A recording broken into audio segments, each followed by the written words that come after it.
Martha's not here yet. I'm printing the meeting minutes for her.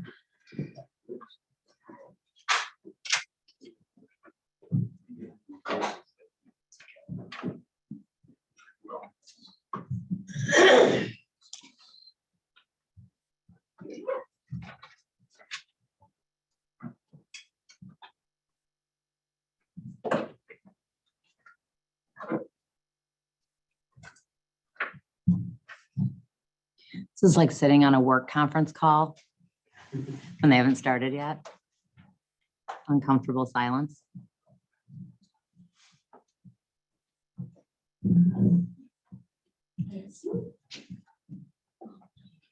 You're welcome. Good evening, everybody. I'd like to call this regular meeting of the Hinckley Township Board of Trustees to order on Tuesday, March 21 at 6:33 p.m. Please call the roll. Here. Here. Here. I'd like to ask everybody to please stand on the flag. I pledge allegiance to the flag of the United States of America and to the republic for which it stands, one nation, under God, indivisible, with liberty and justice for all. Thanks for coming out, everybody. Before we begin, I'd like to address two issues from the previous meeting. First, there were some comments and questions about me texting during the meeting, and I was subjected to a public records request for any text from my phone. For those of you who regularly attend or watch, I think you'll see that I normally do not pay attention to my phone.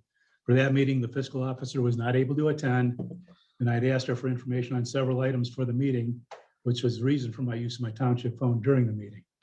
In addition, I chose not to share private information that my brother had been taken to the emergency room and was subsequently admitted with his condition being monitored. I tell you this now to explain why I may have looked at my personal phone during that meeting. I hope that puts this issue to rest. Secondly, there was a misstatement made about ARPA funds in that meeting. The ARPA funds have not been appropriated yet.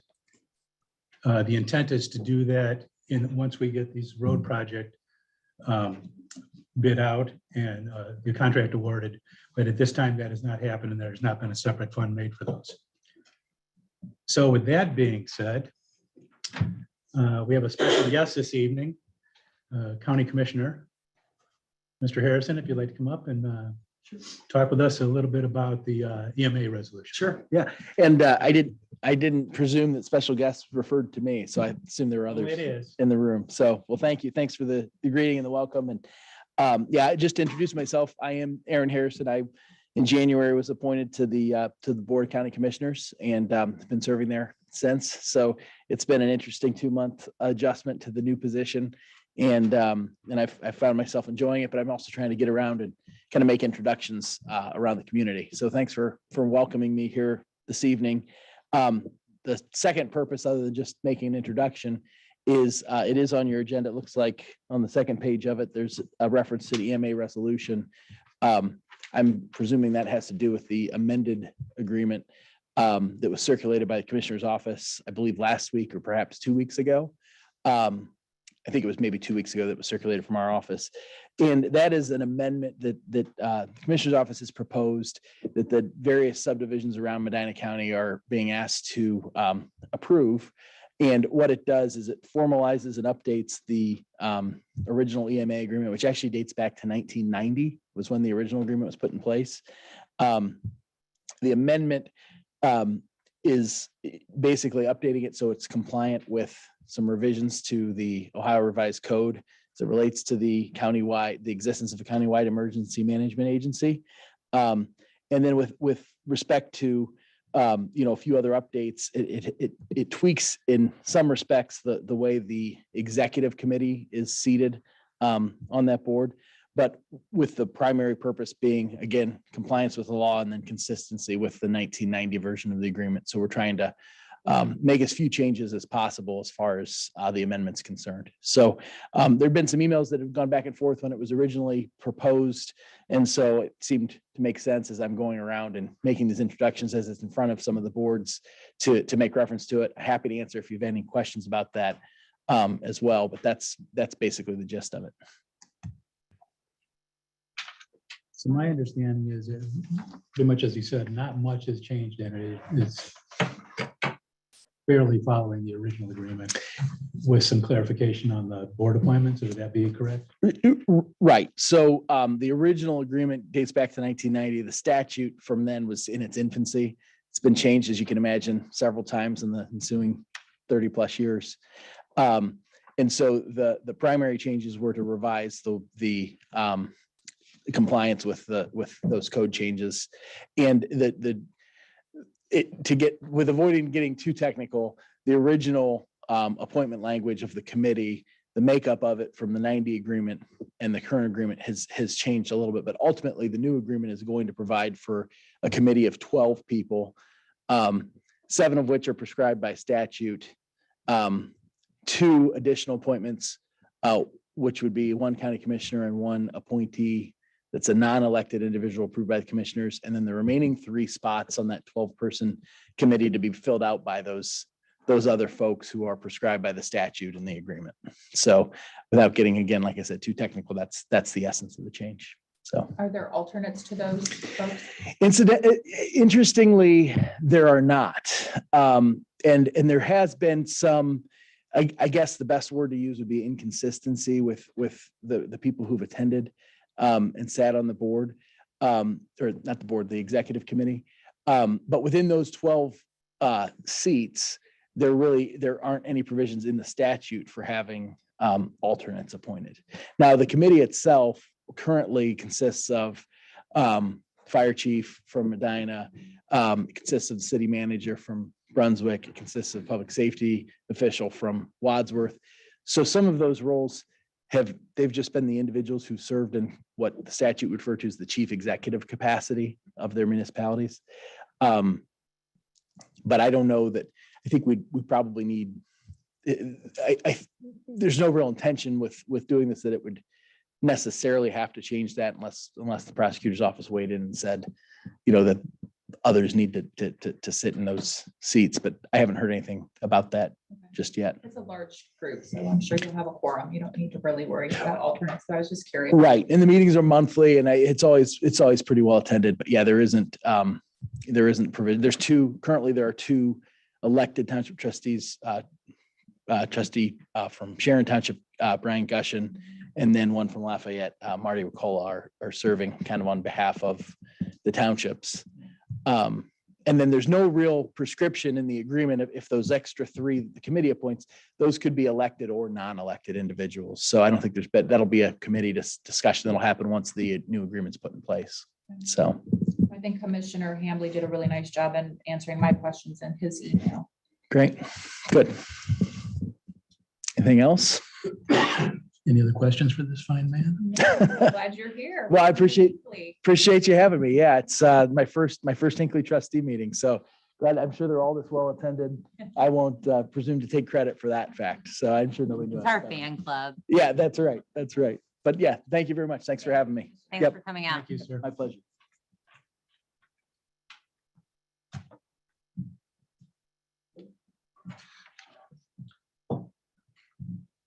You want to move forward with the vote on that? I would like to. Do I need to read this entire agreement, Martha, or just a motion to approve this agreement? You could enter it into the record, approve it as the record. Okay. I'll move to approve the First Amendment agreement to establish Medina County Office of Emergency Management Agency and Homeland Security as per the agreement provided by the Medina County Commissioners and inserted into the record. Second. Sarah, I'm looking for it. Is it here? There's a signature page. Yeah, my copy. We could probably gonna be a little better on getting this packets. Yeah, you want to list the title. And approve it to the by resolution as submitted. So you would want to read those first three lines that are capitalized? Which I did. Okay, Okay, that's what, you read that exactly? I did. Okay, So I move for a resolution to approve it. correct, resolution. Seconded by Augustine. Augustine, Yes. Asherle, Yes. Sweattick, yes. Is really signing. I hope all the other townships are that simple. as that. Okay, you want to vote? Sweattick? Yes. Asherle? Yes.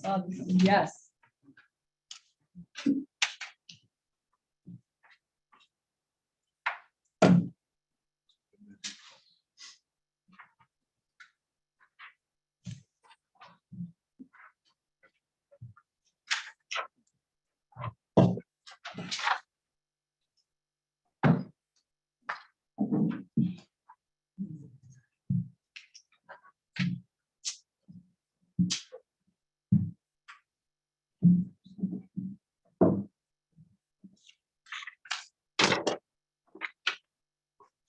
You're welcome.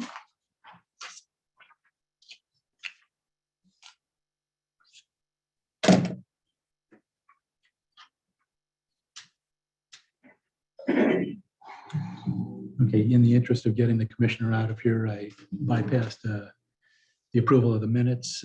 I think there are a couple of minor changes. There was the motion for the, was it the commission? What was it? You want Put on yours? Yes. Do I need to sign it? Sure, so we're scanning it for the commissioners. Well, you need me to certify it. I'll send it on. Oh, Mary. Amazing.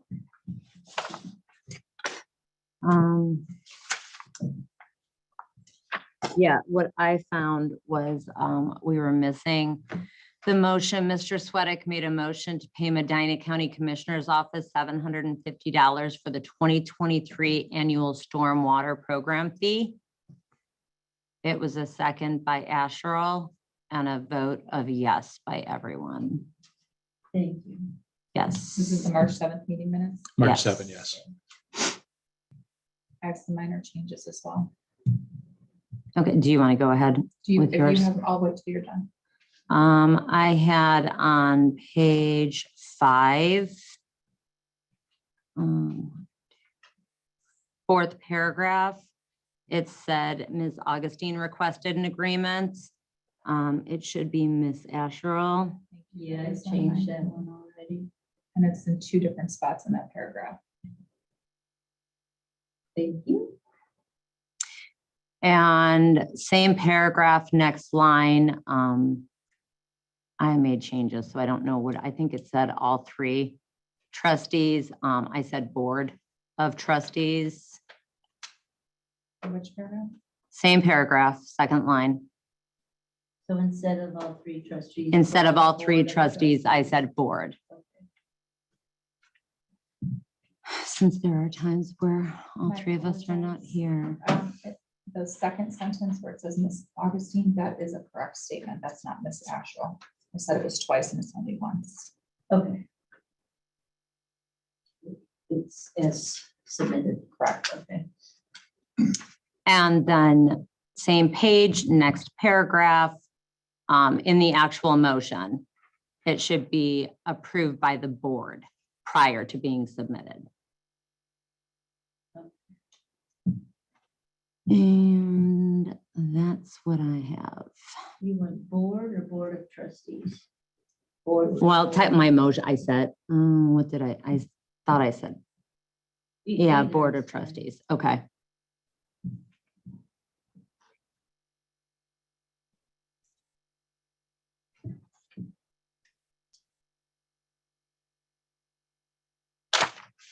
I have noted that you said we are asking them to reach out to all 3 trustees. Maybe that's where that came from when we're corresponding, when we're asking presidents to email us. Okay. Maybe that's where That could be, yeah.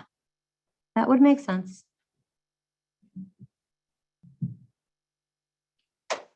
Is that all you have? I don't want to interrupt you. That is all I have. Great.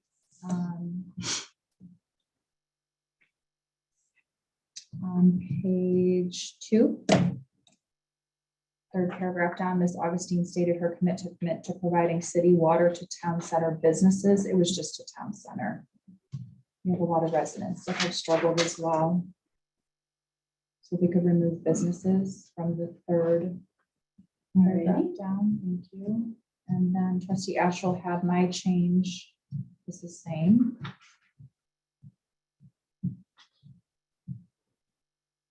And then on page 5, right after trustee Ashell had read her letter that Jeremy Cinco had provided and worked with her on, I had just wanted to maybe see if we could indicate that I had asked if we could do the letter and work with the consultant. I don't see that in here at all.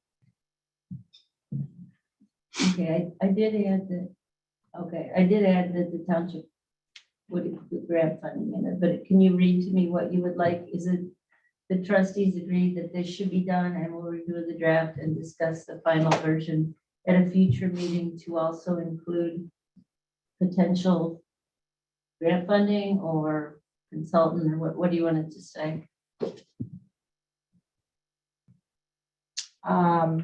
That trustee Augustine had expressed interest in hiring the consultant and sending the letter. And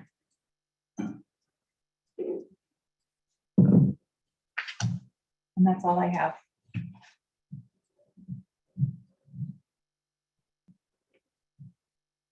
Can you read that again to me? Trustee Augustine had expressed interest in hiring the consultant and mailing the letter.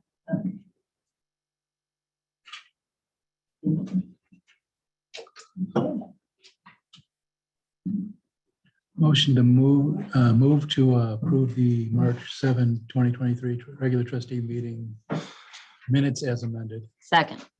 Seconded by Ashwell. All in favor? Aye.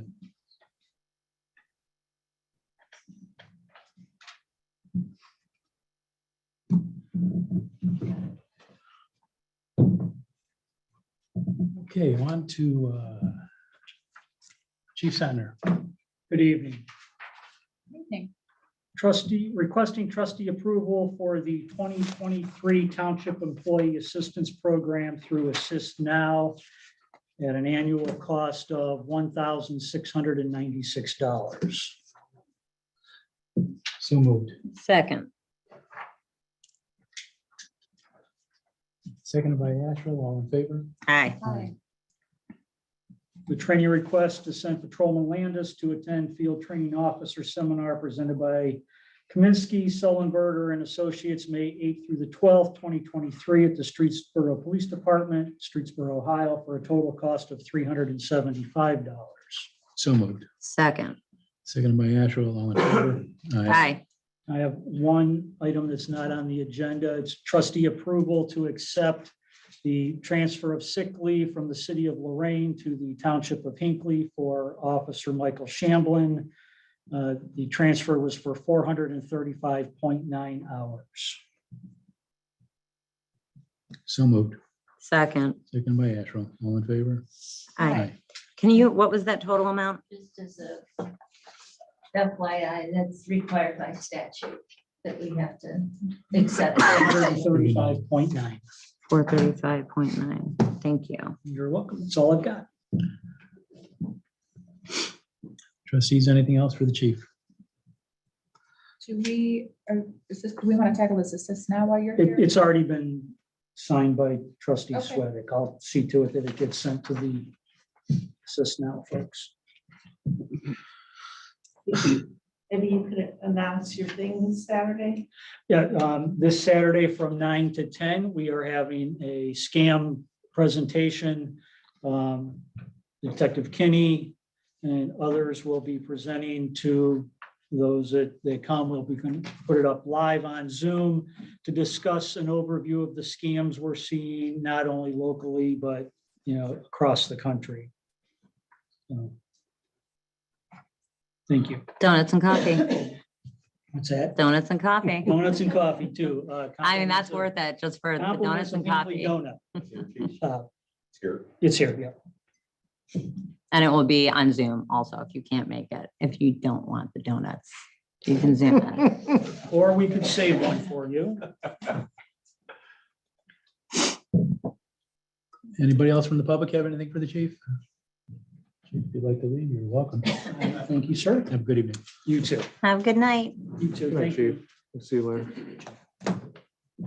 Fire Chief 2.0. Good evening. Next is request appropriations, XSC $1,200 for the first due operation training for up to 8 members, May 20th and 21st at the Medina Career Center, which is hosted, or Share the Passion training is coming in, which is being hosted by the Medina County Chiefs Association. I am just looking to hold the spots right now. I have 8 members. I have emails out to members. I wanted just to make sure you guys were okay with it. And by the next meeting, I'll have the 8 members attending and what the final cost will be with payroll. But most of them are going to be the newest of the members, so they kind of see how we operate. What's also nice is Richfield sending members, Brunswick Hills is sending members. So when they do the evolutions on day 2, our mutual aid partners are all going to be working together. So it's going to be acting like a real scene, and we get to work with the other departments. So it'll help us, get to know one another. Those guys get to know one another. So moved. Second. Seconded by Augustine, all in favor. Hi. Next is request appropriations for $175 for the annual membership for NFPA for myself. This allows our fire inspectors to gain access to fire codes when they go out and do fire inspections, and they have to check on code updates. It gives them for all the codes out there. So moved. Do I have a second? Second. Moved by Asherle, second by Augustine, all in favor. Aye. Next is a request of 3-month leave of absence for firefighter paramedic Jake Bartonelli. Starting April 1st, he got hired at Parma Heights. That's where Cam Bott, who had a leave of absence late last year, is working. So we have 2 members working at Parma Heights. So he's on starting 40-hour weeks at Parma Heights starting in beginning of April. So moved. Second. Moved by Asherle, second by Augustine, all in favor. Aye. That's all I have. Blood drive coming up in April. April. I don't remember the date. I'm sorry. You have to ask Maddie. Yes, I do. I'm gonna have to send her a text from now on, give Yeah. the quarterly date. Yes. But that's all I have. Thank you very much. Congratulations on your acknowledgement from the Red Cross. Oh, The yes, blood yes, drive. yep, we were, because of the continuing support from the public of donating blood and having the host site here. We received award for having such a great turnout each time. And then they donate to a charity as well, because after they hit 30 pints, and we continually hit 30 to 40 pints each blood draw. And congratulations to Maddie Yes, as well. yes. On that. yes, she is the one that puts it in. I just set up the tables and chairs and take down tables and chairs. No, you guys are a good team. Thank you. Thank you. Anything from the public for Fire Chief? Thank Have a you. good Thank you evening. guys very much. Thank you. Have a good night. Mr. Bahari. How's everybody doing tonight? Good, you? Fantastic. Real good. First thing on my list is make a motion to adopt a resolution authorizing Medina County Engineers Office to advertise for bid an additional 2023 Hinckley Township paving project for Boston Road, starting at Ridge Road and ending at address 6600 Boston Road. Bids will be advertised on March 28th, 2023, and bid opening is April 12th, 2023 at Medina County Engineers Office. Engineers estimate for all project costs is $46,160. So moved. Second. Seconded by Asherle. Swire, Yes. Asherle, Yes. Augustine. Yes. You want to add that this is a shared cost between? Yeah, this is, so Boston, we share with city of North Royalton. It'll be a 50-50 project cost. One half is theirs, one half is ours. Speaking of which, there is a Boston Road repair agreement fully executed. Do you want to take that, Martha? I'll put it in the file. Okay. Yeah, That's the fully signed. I have one. That was electronic. This is the hard copy. Oh, okay. I'm sorry, go ahead. Is it? He's like, I lost my train of thought now. Thanks, Anyway, Jack. it's a 50/50 agreement. It's 50/50 split cost to repave the road. So, and we worked through that agreement and we'll see what bids come back. So, It was actually relatively painless. They were not bad to work with, I don't think. Well, no, Royalton was pretty good to work with. So, one thing I do not have on my list, I know I had mentioned at the last meeting, we were talking about purchasing a backhoe. Well, we had sent the source well pricing over to Richter. He finally got back with us late today, so, and approved that quote. so with that being said, we have an opportunity to purchase a piece of equipment that is presently available In transit. in, as opposed to being way, way out, and the price is pretty good. And the prosecutor's office worked with us to get that done. With that, I would like to move to approve the 2020, I'm sorry. Move for resolution to purchase a 2023 Caterpillar Model 420XE PWR backhoe with all standard equipment, in addition to the additional specifications as listed in the quote from Ohio Cat dated March 10, 2023 through Sourcewell in the amount of 159. You're buying with Sourcewell pricing, because you're buying it from Ohio Cat, right? Yes. Okay. Proceed. Yeah, In the amount of $159,571.94 with a trade-in of a 2013 Cat backhoe in the amount of $47,500 for a total purchase price of $112,071.94. Second. is that right? Yeah, it's $112,071.94 Okay, minus the trade value. That's with the trade value. That, yes, the 159 minus the 47.5 is 112,71.94. Is it 113? okay.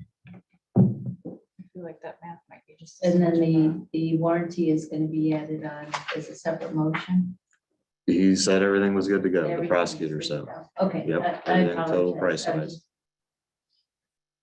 Catching up on that. I know you told me that.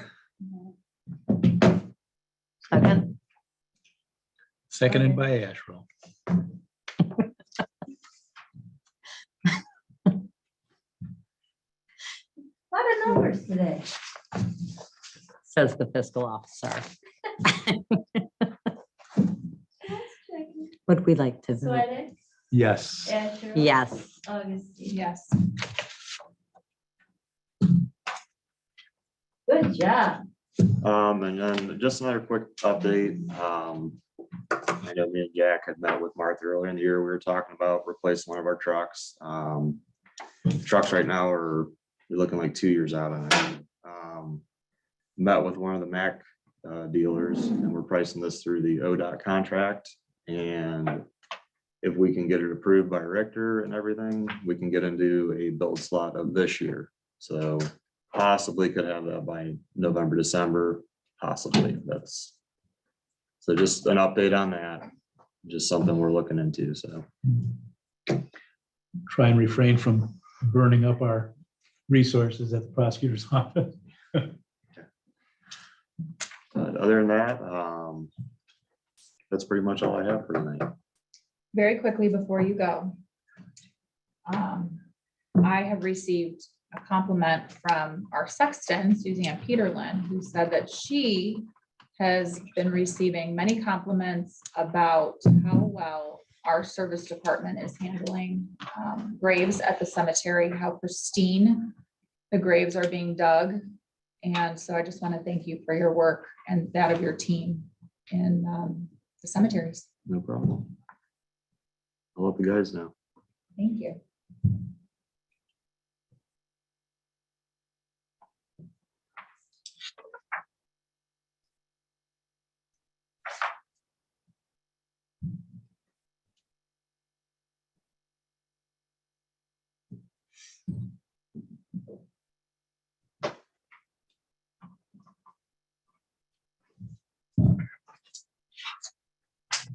sir.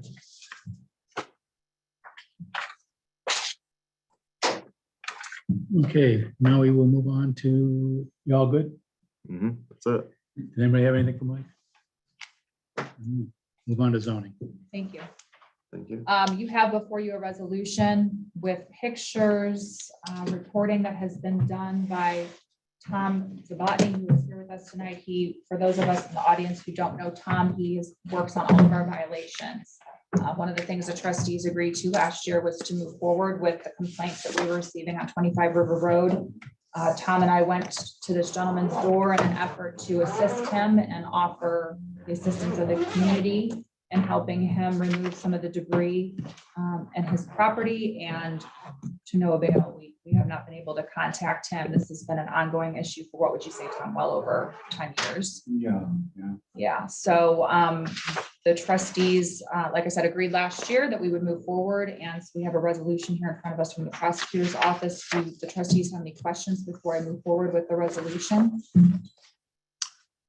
I do. What is the, because I haven't seen anything, what is the cost associated to the township with doing what's detailed in here? Everything that the township encumbers as far as cost is then transferred back to the homeowner. But we would have to have the money up front. What is the cost? And I wouldn't know before we say, yeah, we're gonna do this. We don't have a cost analysis since we have not been able to get onto the property and see what fully is there. The police, I think Sergeant Singleton went out with you, and you have a general idea of how many cars and whatnot is out there, but we have not done a cost analysis. Oh, I think we would need to do that first. I think that would be the prudent thing to do before we move forward with that. I mean, from what I'm seeing in these pictures, I'm thinking it could be $100,000. And I don't think that we have that out of pocket right now just to say, yes, go ahead and do it. I would think that we would get an estimate first and present it to the individual and say, look, if you don't do this, this is the money we're going to spend, and that you're going to be on the hook for that. Well, that is what has happened. You presented an amount to them? No. You can't even contact the individual. I've been trying for over 5 years, and there's just no response whatsoever from this property owner at 25 River Road. So Has registered mail gone and Registered been mail, signed for? yeah, knocking on the door, signed, yeah, well, it just comes back to undeliverable. the prosecutor's office received a letter from this gentleman several years ago saying he was attempting to clean the property. And that's why when I got involved with this last year, prosecutor's office asked me to approach him personally in an attempt to get the community to help as a whole in a good faith effort. We have had no correspondence with him since that letter went to the prosecutor's office. And if you read the resolution, it clearly indicates that all of the junk that's on the property would be removed by us. We don't have a full understanding of what that junk entails. We know what some of the vehicles are, but But to my point, that makes it worse. If we don't know what it entails, how would you sign up to do all this without knowing what it's going to cost us? Trustee Sweattick, how can we go on this gentleman's property? With a warrant? And establish all of that? This allows us to go on. We can't establish a quote of what the fee structure might be until we read the resolution. That's the next step after the resolution. I would rather see some cost analysis prior to. It's been done in the past, Martha. So, the one on the property that Ray worked with, By the lake. yeah, that, that was kind of a learning one. So that's probably not a good example of this. Yeah, this is a little more detailed. Yeah, when I was a trustee, we did have a building that was declared a nuisance on Hinckley Hills. And we had a contractor go out and get us an estimate on what it would cost to tear that down. And then we went through all these steps, but it's then the opportunity for the property owner to come in, because you have to have a public hearing. You have to allow for the property owner to have their due process here. We had I think the estimate was $10,000 by Mark Privish to tear it down. And that was going to be assessed on her taxes in accordance to statute. She decided to resolve the matter herself because working directly with the same contractor, she was able to reduce her liability significantly, taking it into her own hands and doing it herself. And so that removed the township from it. She addressed the nuisance, which is what the public hearing does. It gives a property owner the ability to address it and discuss with the zoning and township trustees. Now that's the only real example I can cite. But the township did not have to assess taxes. They didn't have to expend the $10,000 because the property owner decided to do it for much less. According to Heidi Carroll, like she said, after the first resolution is approved, and then I can start in progress to get a cost estimate of what it would cost to remove the junk vehicles and clean up all the debris between, because there'll be a second resolution. And that's outlined in the email that we received from the prosecutor's office on March 20th. Yeah, so basically the cost estimate will come between the first and the second resolution. Right. And actually, when speaking to the prosecutor's office, they actually think that this homeowner has the ability to make money because the cost of metal is so high right now. They're scrapping for the highest amount that they've seen in some time. She's seen this, the prosecutor's office has expressed that they have seen that happen within the past couple of years. Yeah, so basically the first step is to go in and remove the junk vehicles. And those monies that would be received for scrap for the junk vehicles would be going to the Hinckley's funds, And that would help. which would be used for the cleanup process. It sounds like we're getting into a business that, Well, I will remind you that this property has been designated by the health department as well. That it is, maybe you can remind me the specific language. The health department has worked on this property as well. And Yeah, it is a nuisance. Yeah, there was a court order for them to clean up through the health department. Right, I remember that. And they can fail to do even that, so. Yeah, I remember that was, The final step then, have the township move in and try to get the Mhm. property cleaned up, because it is a nuisance. and I was thinking the same thing you were thinking, Jack, but correct me if I'm wrong, it would be if we clean it up and sell the junk vehicles. It's not that we would make that money, that would be applied to what we are spending. That's what you just said. Yeah. Yeah, those monies would go into the cleanup process then. Well, just to clarify, those monies would be put in the miscellaneous non-operating in whether it be zoning or general fund. So, I mean, yeah, it's not like we're setting up and I don't care either way, but we're not setting, just to clarify, we're not setting up a separate cleanup fund. Oh, yeah. No. They get deposited and receipted into the either general fund or zoning. And we've said it at this table a million times, the township's not in the business of making money. This is not the intent, but certainly if monies were to be made from the scrapping, we could utilize it for the other nuisance that's on the property, which is significant. And you have the pictures there in front of you. Tom, thank you for your work on this and being here tonight.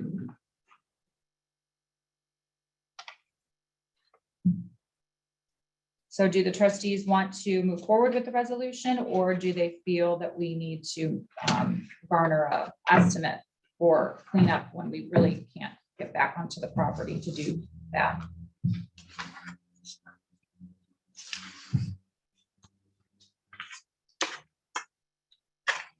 So the resolution itself states basically you're telling them to clean it up. Correct? Yeah, if the resolution is approved, then I'll take the next steps as like tomorrow.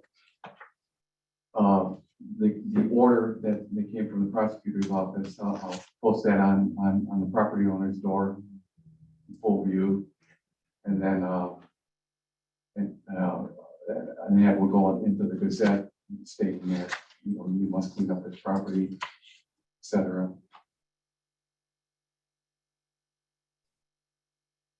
And yeah, it's basically. It's all outlined tell him in to this clean up the email. property, and if he has any. There's a date set April 18th for him to have any, if the property. To request a owner- hearing. Yeah, if the property owner I responds. know, but all I'm seeing in here is that it's telling him he's got so many days to clean up, so many days to move the cars. And Exactly. there's nothing in there about any other actions No, about, nothing about any other actions on what the cost is gonna be or anything. well, nothing about us coming in and doing it ourselves and removing the vehicles ourselves. There's nothing in the resolution about that. Well, it says, yeah, basically, if you read it, yeah, The it first says, you know, sentence. You should be clean up the property. To provide for the removal of, one, Yeah. insecure, unsafe, or structurally defective buildings, two, garbage, refuse, and debris, three, junk motor vehicles. that It have does not say the accumulated- township will do it. It I'm says the- reading, It just says a resolution, that's the very first part, to provide for the removal of. Right. And as I said, there's an email that. but the this is prosecutor's office this is sent the you. action portion. Sections 1, 2, 3, and I 4. understand. 16 vehicles listed are hereby determined to be junk. And the owner of the property ordered to remove those within 14 days. Vegetation, garbage, whatever. The owner is to remove it within 7 days. Correct. If The you look at the- building is insecure, owner take care of it within 30 days. So if you look at the letter that follows the resolution, it gives its dear resident's name, that the township trustees have determined that locating upon your property at 25 River Road, and it shows all of the information. You are hereby ordered to immediately remove, repair, or secure the building, parentheses shed, remove the above listed 16 junk motor vehicles. So it's a way to get this resident engaged. We've been going after him for a decade with certified letters, visits to his door, and we've not gotten anywhere. So Okay, this are you is- saying this order is part of the resolution? Because this order has to be signed separately. This is, so it's all in this email from Heidi Carroll. It's a step-by-step procedure that was sent on March 20th, Like yesterday? correct? All right, I would like to table it to look into it further. Okay, because I did send an email and asked the trustees if they had any questions, so please let the prosecutor's office know prior to the meeting so that we could move forward with it.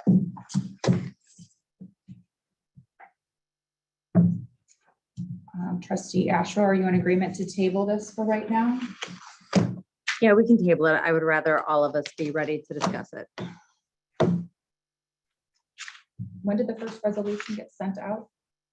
Last, 2 weeks ago? About 2 weeks. 2 weeks ago, right after the last meeting. March 6th, I believe. Mhm. I emailed. them So the this resolution. information's been in your inbox. I just want to make that clear. Yeah, since March 6th. And how long we've been dealing with the property? Decade? Well, I'm just asking, I'm yeah, sorry. 5 years that I've been here, I've been dealing with the Okay. property owner, and, but there's a file that's about yay thick, past 15 years, So another week, I should be okay yet, another week. if I take until the next meeting to look at it. We were That's asked by totally the up to you. prosecutor's office to move on it tonight. but Yeah, I mean, they really want to move on with it. it's Because just been once you- going on for right. So long, Once you get the search warrant, it's showing them that we're serious. yeah, Tom, you've done a fantastic job. but yeah, I mean, it really is a big nuisance, and there's just so many complaints coming in from people that live on River Road, and it's doesn't smell good, doesn't look good. Yeah, it's a real health hazard. It's- The health department tried to get it cleaned up. Now, it's up to the township to try. I want to look at it and make sure that I'm not diving into something that's going to cost this township more money than we can afford to spend on it. That's what I want to see.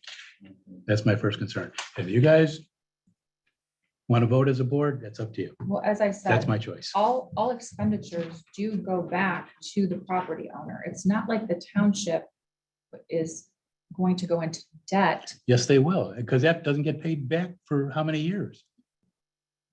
I don't think it's $100,000, which is the number that you mentioned. But you don't know. earlier. No, I don't know. And as I said, the prosecutor's office is fairly confident that this is actually going to make money secondary to the cost of metal.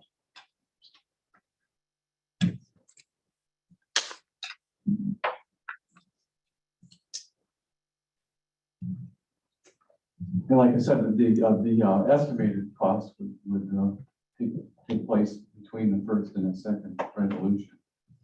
So if this resolution is passed, then Heidi's gonna come up with a second resolution to move forward and.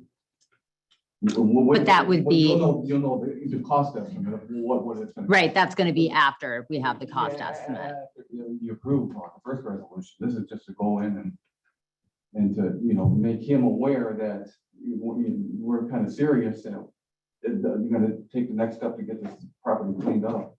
Right, so for the public, the first order of business is to pass the resolution declaring that the vehicles are junk, which is what the resolution is that's sitting in front of us tonight. The second portion is to conduct title searches of vehicles. So the Hinckley police have run the VIN numbers on the vehicles. Some of them are outdated in the system because they've been sitting there for so long. The third part is to provide notice to the owner.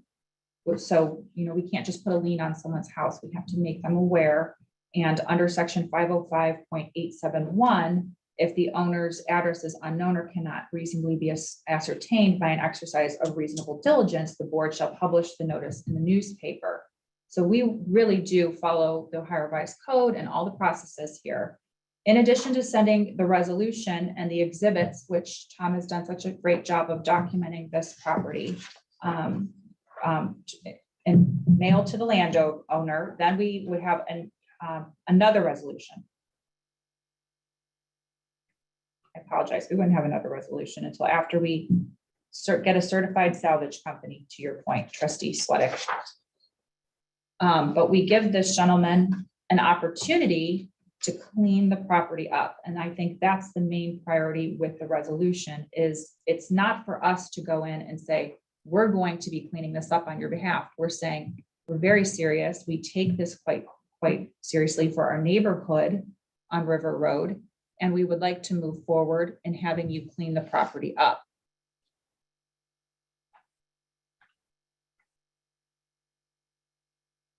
And as I said, that's outlined in the email that you received yesterday.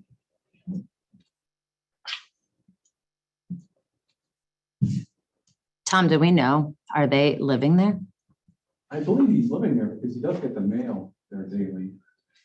It does. Yeah, so he definitely. The car moves. He's living there. And there is one, car that is licensed out of the 16 cars.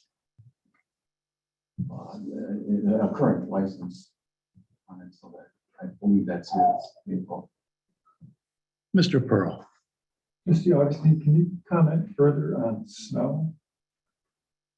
We have had several complaints over the years. I just feel like that's, one of those things that we regularly hear as trustees. If you have a property like this that's been filthy and sitting for so long and you get spring air and the right wind, we do get complaints about things like that. What is the refuse that smells? I understand the junk cars, they don't smell. There is so much junk on this property. Actually, I'm going to give you my file and you can look at the pictures. No, I just. Because then you'll have a better understanding and you can peruse it and then, Okay. and then we can have further conversation towards the end of the meeting. Is that fair? Basically, I think there's solid waste on the front porch. Solid waste. Here, let me make sure that I'm not giving you more minutes. Tom has just done a fantastic job. You'll see in this, Mr. Pearl, and documenting all of the, I understand the nuisance, smell is nuisance. well, there is a lot of solid waste, which is why the Medina County Health Department was involved. Okay. I'm good. Question? Yeah, long time listener, first time. Can you just come up for Oh, the, sure. for the folks out in the cloud can hear you? Ryan Morgan, 403 River Road. The issue that I've personally seen and smelled is from across the street. My career is in healthcare, and there are neighbors across the street that I tend to.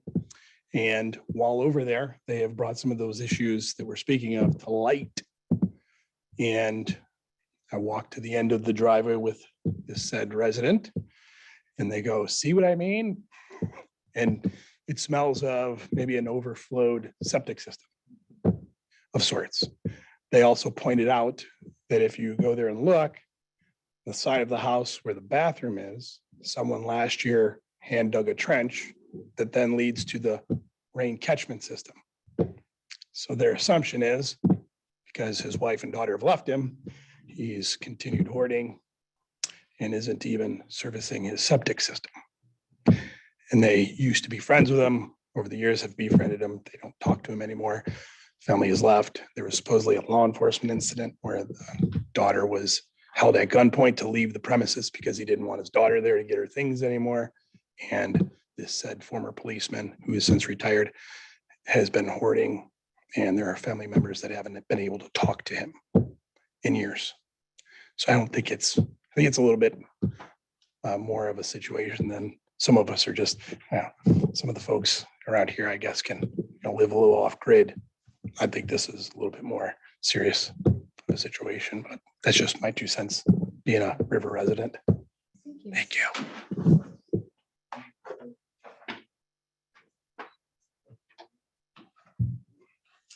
Anyone else?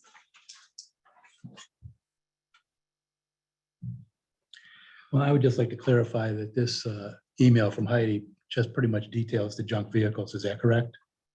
No, it's the process. Is it? Because I don't see that in there. But I will look at it. Thank you. Okay, am I to continue then? Please. I have a motion here to hire the title agency, but we'll put that on hold since we aren't going to move forward with the resolution.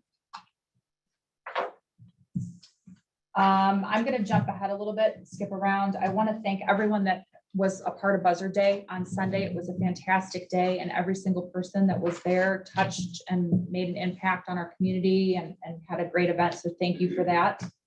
Also wanted to discuss the Citizen of the Year deadline is tomorrow. So if you have someone that you would like to nominate, please email me by tomorrow. I will accept those nominations until 5 p.m. July 4th meeting is a Tuesday. Do the trustees feel that it would be a good idea to cancel that meeting? I feel like that's really far in advance to make a decision on that right now. Especially because we canceled the May meeting already.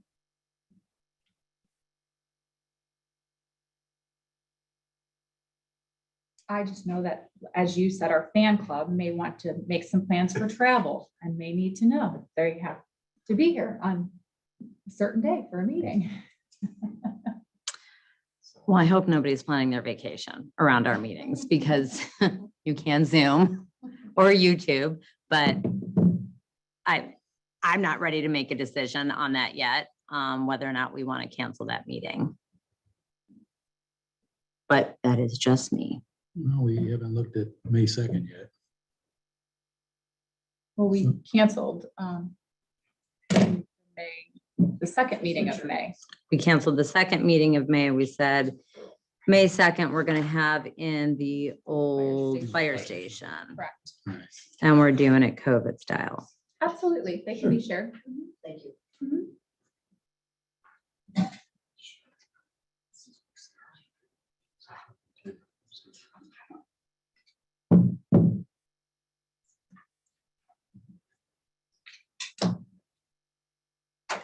I think definitely we're going to have to move the meeting if we want to talk about that. Do we want to talk about rescheduling it or do we want to wait until it comes I closer? don't think you reschedule them. I think you would just cancel it and then create a special meeting. Okay. Yeah, I'm all right with doing that. It's a lot of folks have stuff to do that week anyway. So like, would you like to move Wednesday, the 5th or Tuesday, the 11th? Wait till we get a little closer. You want to do that? Yeah, I just think it's Totally a- fine with me. It's a good idea for Suzanne to be able to take it off the calendar. Right, So cancel if the everyone's 4th. in agreement, we can cancel that. Okay, thank you for that. Trustee Ashwell, you're in agreement? I'm in agreement. Very good. The Cleveland Metro Parks was here for a special meeting. The trustees signed a letter saying that they supported the efforts that the Cleveland Metro Parks are making currently. They are going to Sherrod Brown's office as well as Mac Miller's office looking for funding options for the dam rehabilitation project. That's a lot. So I just wanted to let you know that the trustees are supporting the Metro Parks in that endeavor. And then I'm going to bop back up to the water infrastructure letter for town center that we just discussed at the last meeting. Trustee Ashwell had presented that to the board. I had a resident who has lived here for about 30 years call me expressing some interest in another option to present in the letter. But after speaking to him, it's my opinion that he may be able to offer us an opportunity to have more funding available in water infrastructure. So I wanted to see if the trustees were in agreement to hold off on the letter. I know that he has reached out to both of you. I don't know what your correspondence looks like. Yeah, I spoke with him also. I had that under my agenda items, but we can discuss that now. Because I spoke to that resident as well. And I said, I can't say whether or not we will hold off on the letter. That would be a discussion for the board. However, we did say that we were going to do it in November and we still haven't sent it out. So I am not comfortable saying, let's hold off on it indefinitely. I am comfortable because he did give me some of the examples that he had done. This particular person that we are speaking about owns a business that he was able to get some grants from the state for his business that they paid for about half the project. And that grant the debt has now been forgiven by the state of Ohio because he did what he said he was going to do. Okay. So what he is giving us for an option is he wants to go back to the state and say, hey, I'm back for another project. Would you guys be interested in granting any additional grants to help with the water project? I think that's a great option for this project, but obviously this is something separate from the township. That's something that he would be doing to apply towards the water being run. So I'm very comfortable, which I sent you both my edits to the letter with the grant verbiage in there. You know, I'm sure, Melissa, you had asked for it also. And I thought about it this morning. I forgot to add in there what we had talked about with saying, you know, if you miss the deadline to respond to it, you can file the petition with the county. You know what I'm talking about? Yep. I forgot to add that in there. So I don't think that we're ready right now at all to send out this letter. I assume that there would still be additional conversation about it, but I was thinking this is something that we can incorporate into that letter, is that, you know, we are exploring grant opportunities, but obviously we want to stay away from a dollar amount of what that might be. I did ask him how long the project took that he was approved for his business. And he said from start to finish, it was about 6 months for the grant from the time it was awarded to him. I am not comfortable waiting another 6 months to send out the letter, since it is now, you know, the earliest this is going to go out is sometime in April. And we said at the beginning of November that we were going to do it. So I'm not comfortable waiting another 6 months because, I mean, I know government moves slow, but that's kind of it's really slow, a year to get out a letter. So that's what I wanted to discuss with the two of you. I'm fine if we table it for, another meeting or two and continue to work on the letter, but I don't want to just wait indefinitely to send it out. And I'm not saying that, I'm just saying that this is another option that might be for consideration to enter into the letter. The other variable that I had some residents ask me about was, we talked about a specific number in that letter, which, Mhm. as I said at the last meeting, is daunting. Mhm. If I was a business owner or homeowner, I would say absolutely not. I'm not going to sign up for that. But Mhm. what is the breakdown of what the assessment would look like? I think that should be entered into the letter. Is it a 30-year, 20-year? It says that. It says 20-year. What's the monthly payment? I think that if we're going to give numbers, we need to give a full and accurate depiction to be fair to our residents and businesses.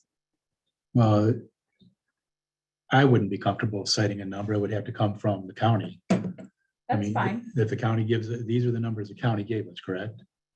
Correct. That's what I would put in there. And it does say, I think it says multiple times that this is an estimate. It Because does. those were numbers from September. I just think that in our conversation today, what I'm hearing is that there definitely needs to be some things added to the letter, and it's still a work in progress. Additionally, we haven't defined which way we would bring water in, so we don't know which residents or businesses we're sending it to. But I think this was based on the lowest cost. The letter was based, and I thought I had said that. The letter was based on the lowest cost. However, we had 3 different options that were presented to us from Jeremy. And I would say, let's put all 3 options on the website so people can see I fall into option B or I fall into option C, but I don't fall into option 1 or option A. And it was option A that I priced out, that Jeremy and I priced out in the letter, which was the lowest dollar amount of the $2 million. I have to go back and look at my water infrastructure file, because I believe that Jeremy and I had conversation about a 4th option, which was one of the reasons why the letter was delayed. I could be wrong. It could have been the 3rd one. He just sent it to me last week. I can send you both what he sent me with the 3 options for it. I don't recall hearing of a 4th. Because I went back and asked him for another option. When he presented it to us in November, did he present 2 options? No, he presented 3. So I asked him for a 4th.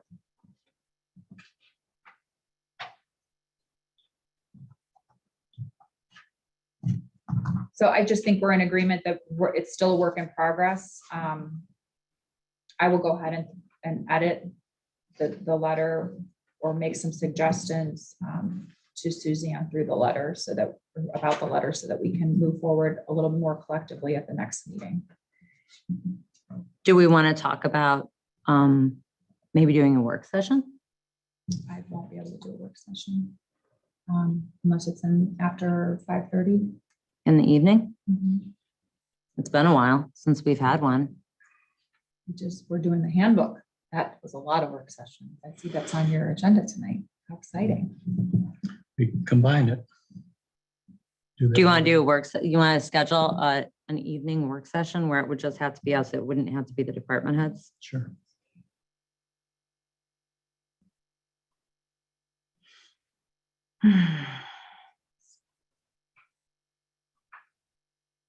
Thank you.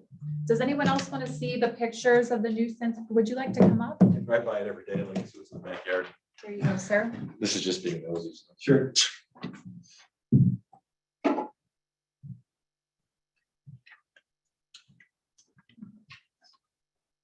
Want to do like April 11th in the evening? It's I a am Tuesday. seeing 3 options, just so you know. April 11th. You're what? I'm seeing just 3 options. Is that spring break? No, spring break is the week before. Too much beer drinking that week. No, I could do it that weekend. I could do it that week, but we have a meeting on the April 4th. 11th. April 11th, would that work? Do you want to do a 6 o'clock? 6 o'clock would work for me, Jack. When is the hearing? Is that date? Yes, it is. That's what I thought.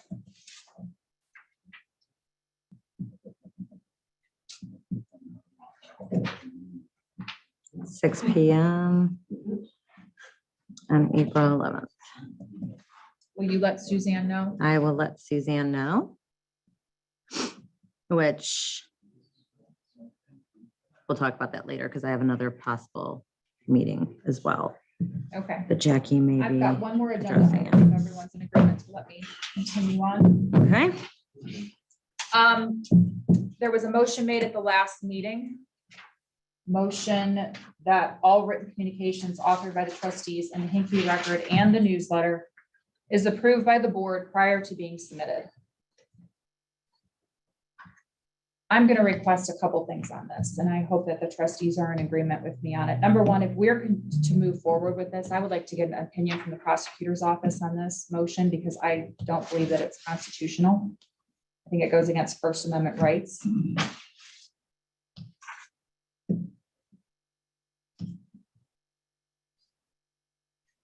Number two is that when this motion was made, the conversation, and I went back and I listened to the meeting this morning. It said that, and Trustee Ashwell, these are your words, we are a board and a single voice to the community. The only time we are a separate voice is when we are all deliberating on something or voting on something. Any information that we provide to our residents needs to be the voice of the entire board. And also, based on this last trustee corner, we have discussed this many times and agreed to this many times now, that in the past, when we are encouraging residents to reach out to the trustees, we are not telling them to just reach out to just one. We are asking them to reach out to all three trustees. And that is something that has been previously agreed to multiple times. I have the motion here. And it's the board. The motion reads that all communication needs to be approved by the board. So I held a special meeting last Thursday to accommodate the Cleveland Metro Parks with regard to supporting the dam project and signing a letter of support. And you added to that special meeting the topic of the trustee corner. And I had emailed both of you and stated that I wasn't going to be able to make it to the meeting. And I know Suzanne had indicated that to you as well. I had given you something that I wanted to be read into the record to show my support for the Metro Parks. And also said that I really didn't think this was the proper time to discuss the trustee corner because your motion indicated that it should be approved by the board. And you responded to me, Trustee Astral, that you had a quorum after you had submitted the trustee corner article that you decided collectively on without me on Thursday.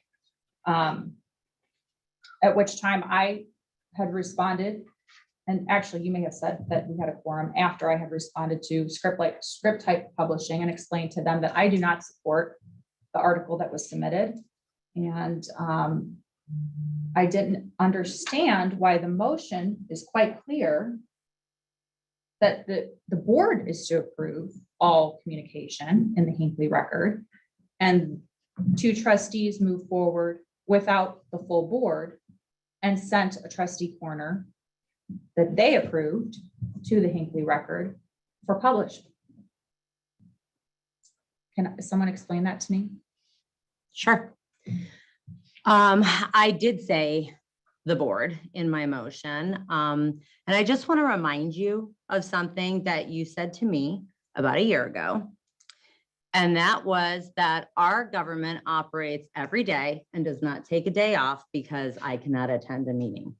The same holds true today. Because you cannot attend a meeting does not mean that we stop. We had a quorum. The majority ruled. And there was nothing opinion-based in that. That is, Jack, I think Jack said it in the meeting last week. This was all public record. This was something that I read into the public record. And I had said to Suzanne, prior to the meeting being scheduled, I said, why don't we add in there the trustees corner discussion? And I was very clear, because I work for a brewery, Friday would not work for me. St. Patrick's Day tends to be a little bit busy when you work for a brewery. So I said, I'm out. I cannot do a meeting on Friday. If Jack and Melissa can do the meeting on Friday, schedule the meeting on Friday. So you two could have discussed the trustees corner. If Jack is available, I'm not done. If Jack is available on Thursday and I am available on Thursday, then we could do it without Melissa. I had no ulterior motive. That was it. I had presented this prior to the meeting being scheduled. The motion says the board. The board is all three of us. The motion doesn't say. Board is a quorum. The board's a quorum. Further, That's legal. And secondly, for you to submit an opinion and what you want read into the record in an email violates the Open Meetings Act. You cannot do that. I can ask you. You to read something cannot into do the that. You record. cannot discuss anything, whether email or through a third party, unless it's in an open meeting. That's law. I can submit what I would like read into You the record. cannot. Open Meeting Act says if you want to be heard at the meeting, your presence has to be there. I spoke with the prosecutor's office about this. I don't have to be there. Open Meetings Act requires members of a public body to discuss and deliberate on official business only in open meetings. That's it. Okay, so we're doing that right now. I was told that my trustee corner was politically charged. We were told at the last meeting that we needed to work together, and any written correspondence from the trustees, these are your exact words. Any written correspondence from the trustees in the official capacity needs to be approved by the board.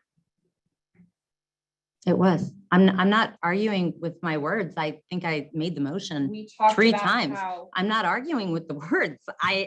I'm saying I still stand by it. We had a quorum. We had a board. we talked about how, once again, my trustee corner was politically charged. We talked about how there cannot just be one person that is, we're every single time we correspond and communicate to the public, we need to say, it needs to come to all the trustees, all the trustees, all the trustees. But our letter about water, all communications just supposed to go to you. It just feels like there's specific. It was, rules for different I things. added Please in, finish. I'm The very trustee sorry, corner that yes. was submitted on Thursday, I think is politically charged. I think it's very one-sided. It just mentions trustee Astral. It does not mention any other trustee. We have met for over almost a year on this topic, and we just talked about trustee Astral. I do not agree with that. There are 2 other trustees on this board. We talked about, you preached to me last week or 2 weeks ago about how we need to communicate collectively. And then we just presented in the Hinckley record, a trustee corner that's very one-sided. I didn't even write the trustee. No, but it was. It was Jack's, it was Jack's. Very proactive. It's right at 300 words for the Hinckley Township, the Hinckley trustee. That's the word Hinckley limit. record. Yep, it was right at 300, almost planned. I would like to get an opinion from the prosecutor if this board is in agreement as to whether or not that's a motion that is legal. I don't think that's necessary because I am not silencing Melissa Augustine, That's what resident, it feels like. citizen. I am saying that when something is coming from the trustees corner, did you look? There is an S, it's plural. It is the trustees corner. It needs to be from the board of trustees. Which I sit on. Yes, Well, I'm that's enough of that. I mean, feel that we don't need to send it to the prosecutor. Jack, do you need to weigh in on this? I do not think so either. I think we've bothered him with enough. Okay. I would like to suggest that we terminate the trustees corner. And as I said before, post items of interest on the website. Again, with approval of the board, a quorum of the board, which is the board.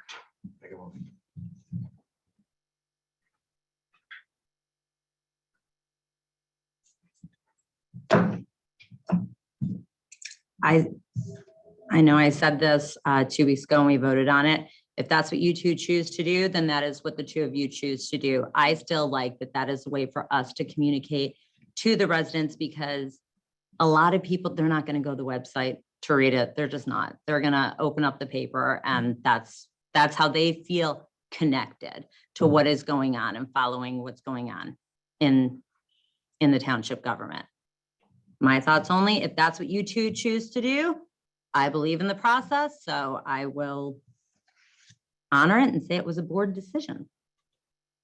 That is what the intent was for us to reach people who could not regularly attend meetings.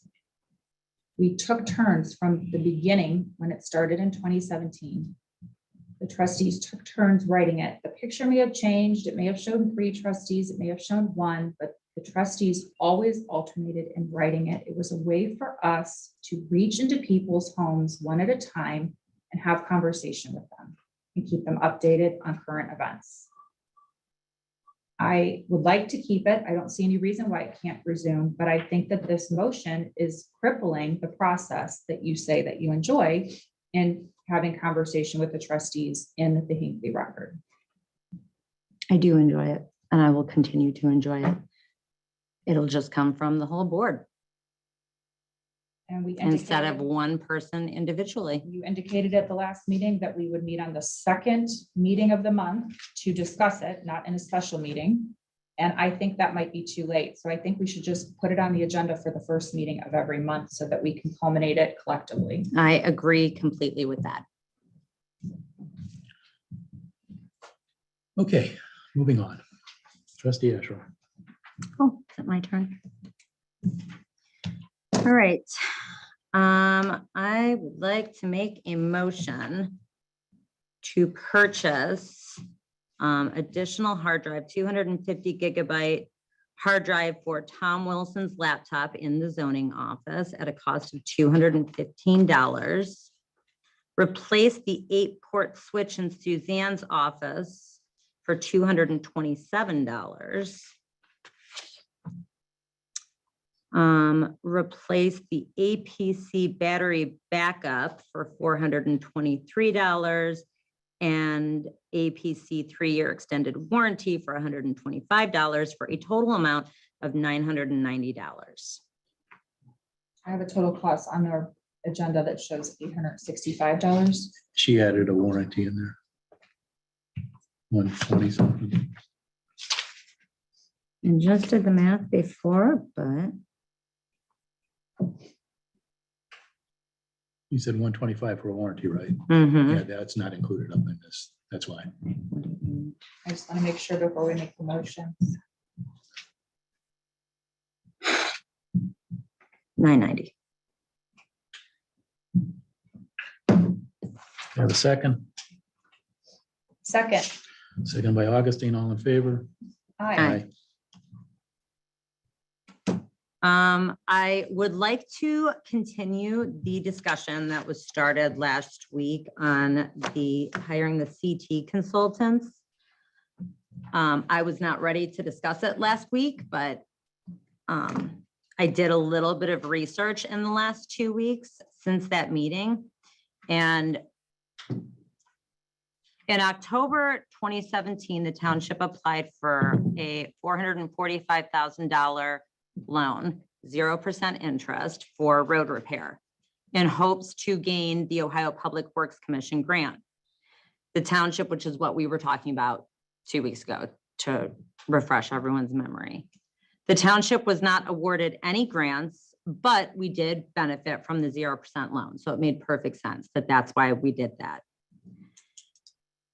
Based on Jennifer's factors, she said that they look at, they really like existing infrastructure. If they're repairing or replacing, and we're talking about placing brand new. She said they also look at the household median income, unemployment, and population lost. Well, none of that stuff has been a factor for Hinckley. Our median income has only gone up, unemployment has gone down, population loss, it's only gone up. Additionally, if we are awarded some of these grants, but it's not enough to make the project a reality, and we have to say, no, we can't take them, then we would actually be docked points the next time we have to go to the Ohio Public Works. The fact that we didn't qualify for any of those grants 5 years ago, I think that Hinckley only looks better on paper now. So I don't think that we'd have any more success getting any of those grants or the loan forgiveness. So I am more inclined to agree with Jack that to spend that $8,500 or $8,600 on the consultant, I don't think that's necessarily money well spent. I feel like she's already given us all the information that we need to know. And then add in light of that, you know, that we have someone else who has some credit with the state, you know, he's a credible resource for them, that he's already applied for grants and has had them already forgiven within 18 months. I think that that may be a better route to go versus hiring the consultant at $8,500. I think the other thing that she said that they looked at, you mentioned the median, you know, all of these reasons why we wouldn't get it. But one of the biggest factors to me was that they were going to look at water quality, which is a large variable for this project. Another way to garner points that you had mentioned is to get the support of the county. And she had stated that she had already had conversation with the county and that they had indicated they would support us. And then you said the last time we filed for the OPWC was 5 years ago. No, I didn't say that. What was the last time? We do it every year, right? We do apply every year. The last grant we received was for Forest Drive in 2019. Yeah, I think that's what. For the cul-de-sac? For the cul-de-sac, yes. We've gotten 2 loans, one of which had a portion of a grant on top of the loan. Prior to that, we received OPWC funding for Galilee Oval Project.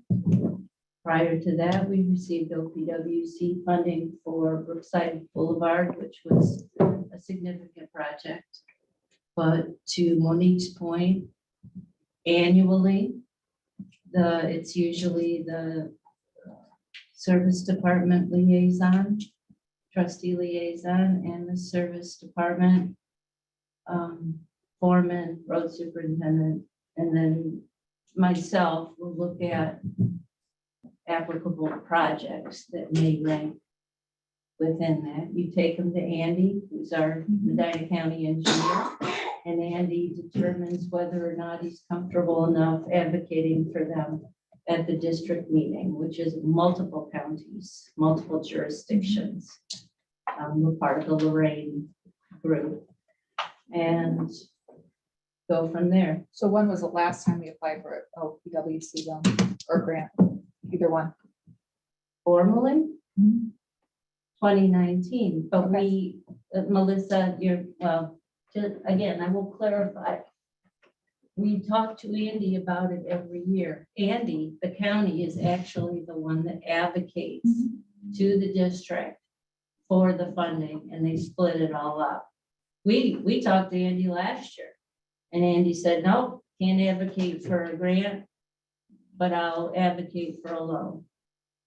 Prior to that, we looked at Salem Court, but we were delayed because of the Boston Road repaving, that project. And so that got tabled.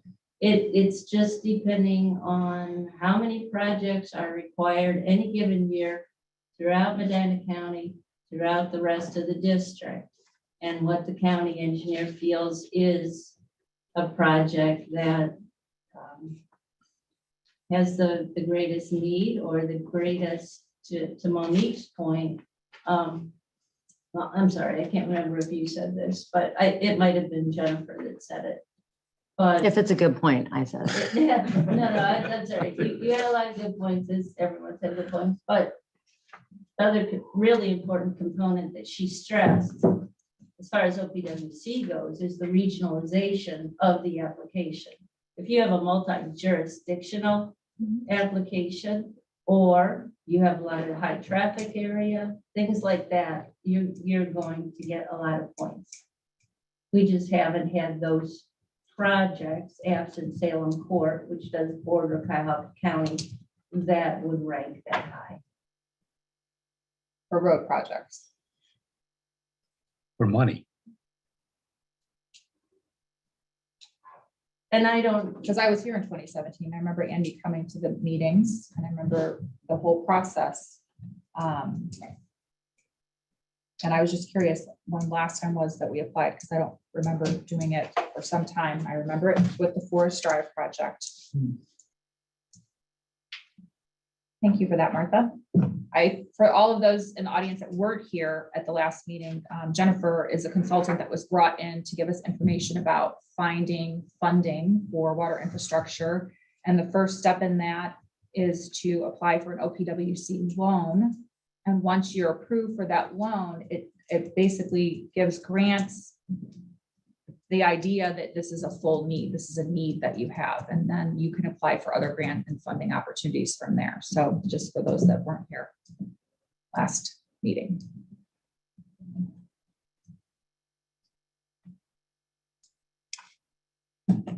Any other discussion on CT consultants? Carry on.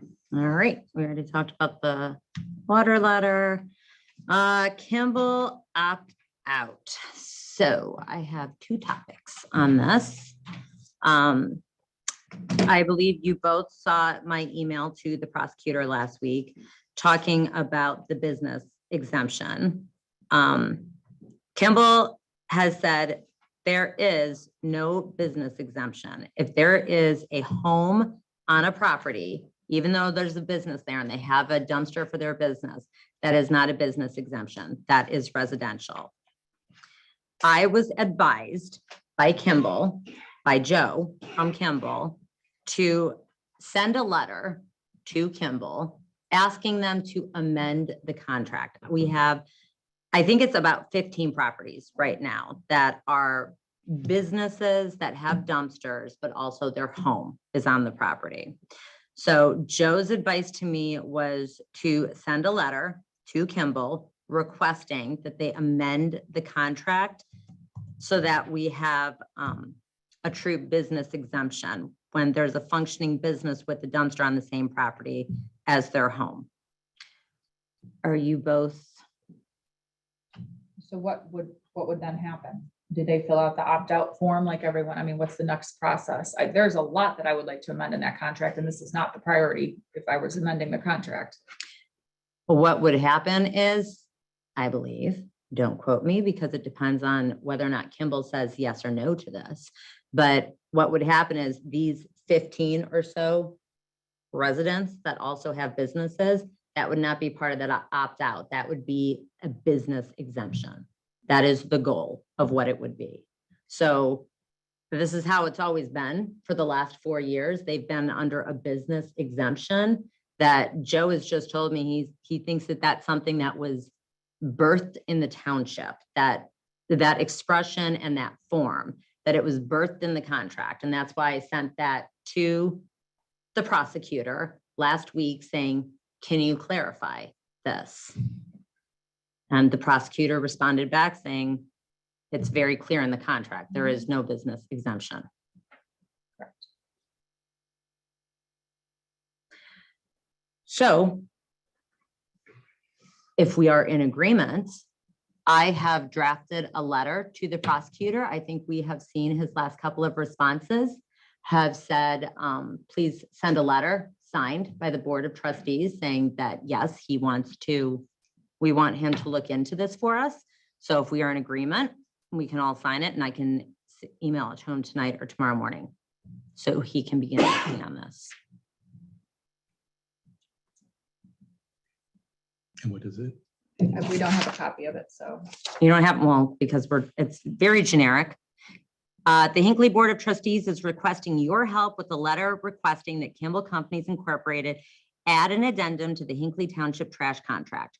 We would like to request that Kimball Companies add in a business exemption, meaning any property that has a business registered to the same address as their residence and they have a dumpster for their business are exempt from the residential trash services. And in talking with Kimball, did they say were open to that or no? He said it is not outside of the realm of possibilities. He would run it up the flagpole to see if we could get these. I'll agree to that. Okay. Thank you. Melissa, do you agree? Would you sign this for the prosecutor? I'm concerned about you signing it, and I'm concerned about you moving forward with this as a business owner in town center. I don't qualify for this. My house is separate from my business. This is for people who have a This business. is for at their people house, I that have a guess. business at their house with a dumpster.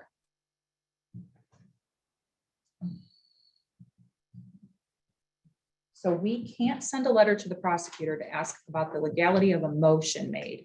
But we can send the letter to the prosecutor to amend the Kimball contract. Correct, because as you are aware, the last 2 times that you have reached out to the prosecutor to ask for his advice, he has said he needs the meeting minutes or a signed letter from the board saying that this is the direction we want him to go. I don't need That to is- understand that. I'm just asking. Well, you why this is seem to more ask for important to you. clarification, Why so is I this thought more I would important to you? clarify for you And the all legality of why the we motion. now need a signed letter asking the prosecutor to look into this.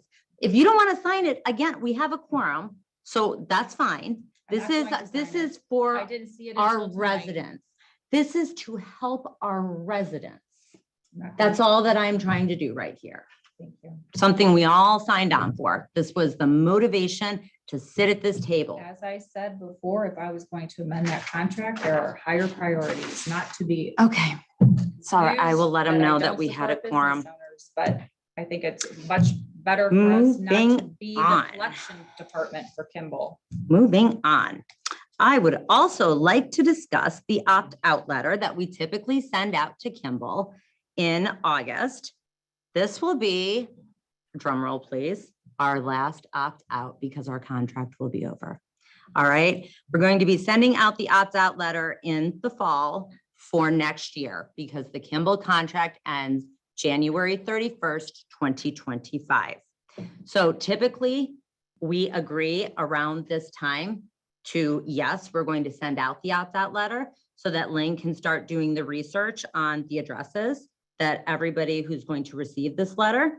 So first of all, I want to make sure that this board is in agreement, as they have been for the last 3 years, I believe, sending out the opt-out letter. Are we in agreement to send out the opt-out letter? Yes. Yes. Okay. I would also recommend that we add in a letter with a survey inquiring who wants to remain a single hauler and who doesn't. So if we just add that into the letter, we already know it's going out to everybody. They can either email it back to the township or they can mail it back to the township. And that is, I cannot think of a better way to get a true consensus of the township. What do they want to do? Do they want to remain single hauler or do we want to go back to choosing your own? So we can send that out at the same time. So we're not, having to send out additional postage, and we can have that come back, in September or October. So that way we know how we are going to move forward in the spring of 2024. Are we going to have to open this out to rebid it? Or are we just going to let this contract end and everybody goes back to choosing whoever they want? The contract doesn't just end, it renews itself. So just be aware of that. Okay. But this would be a really good way to find out who wants to do it. So is it a question that's linked to the opt-out letter? Since it's just one question, or are we creating an entire survey, or what does that consist of? Is it a half sheet of paper? I think a whole sheet of paper? We can do a half sheet of paper. I mean, this is just to find out, do we want to go in this direction? Right. so Right it's one now. question. Can we just put it at the top of the opt-out letter instead of creating another sheet of paper? Well, Saving the taxpayers some but the dollars. opt-outs aren't due until November. And I'm saying if we could have this back sooner, because I think the county has said it, I think they said it with the OHM survey. You don't want to have too big of a window because people will forget to respond. So that's fine. If we do a half a sheet of paper saying, please have this, send this back to the township by this day, it'll be included in the tally. Whereas the opt-outs, That doesn't start until November. I think it's a great idea. I'd like to see what it looks like. Are they gonna add 15 or 15 more opt-out?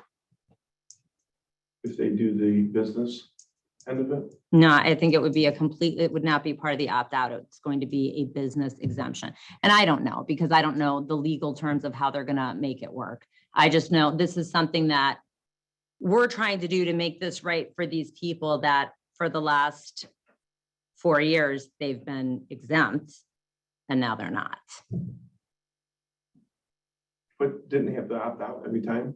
They did not have to opt out. They filled out what was called a business exemption. And Kimball is coming back saying that's actually not a thing. That's something that they think was created within the township, was the business exemption. And what happened was the original person from Kimball who was working with the township, still at Kimball, but I believe he got promoted. And there was a new person that moved in that last year was his first year in that role. So now this is his second year. So I think he's becoming better versed in the contracts and knowing the contracts more inside and out. That's why he has come back and said, this is not a thing. And there's not any kind of business exemption form in the contract. I mean, there is an opt-out form in the contract that our opt-out form doesn't really look anything like, but they had their own exhibits in the contract and a business exemption was not one of them. So we've just been, as I took over as the liaison for Kimball, I just kind of did what's been happening for the last 4 years. And then he contacted me.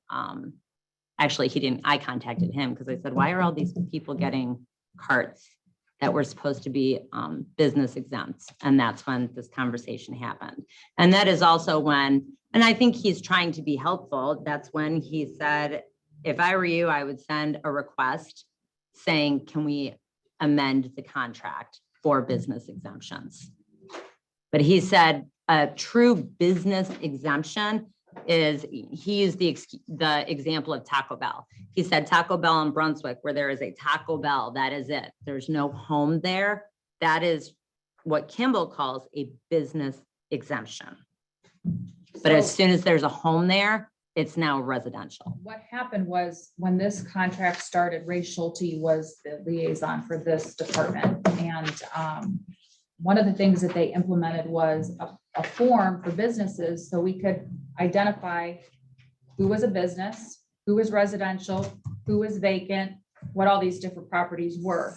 And what happened was Ray passed away, and the woman that was running the department with him left the township. So I took over the department with a brand new person, and we learned the contract in and out. And when we realized that the contract didn't allow for a business exemption, we said we would not do it again the following year. But it was already too late because everyone had gotten used to it. We had spoken to the prosecutor. He said, just implement it the next year. We had already sent out the letters and everything. So I think it was an internal thing where we were trying to identify what different parcels were what. And it's kind of gone off the railroad, and I could see how those folks would want support for sure.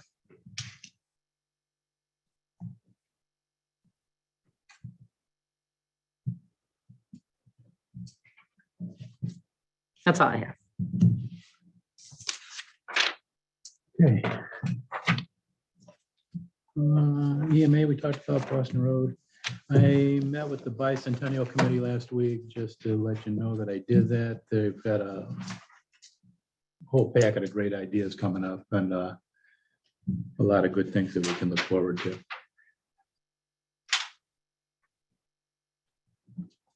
We also talked, did get the non-union employee manual revisions back from the prosecutor's office, and I had the opportunity to speak with Brian after that and go through and fine tune some of those. I'll send you out the markup so that you can have it ready for the next meeting. Do you want to discuss that at the next meeting or at the work session on the 11th? Work session, I'm sorry. Okay. So just to confirm with you both, I'm making notes of what I'm going to tell Suzanne. It's going to be a work session meeting on April 11th at 6 p.m. for the purpose of discussing the non-union employee manual and the water letter for residents. Doesn't need to have a purpose if it's a work session. We can discuss anything. We just say for the purpose of work session. If we want to vote on Vote on it. something, Yeah. if we want to vote on something. Well, it then that's a needs to. special meeting. That's not a work session. Want me to make it a special meeting, not a work session? Yeah, in case you want to vote on it. Okay.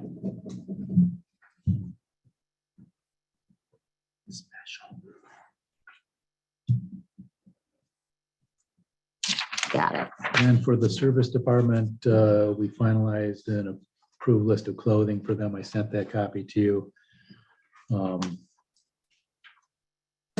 In agreement. I'd like to make a motion to approve the 2023 Service Department clothing list identifying items approved for purchase with township clothing.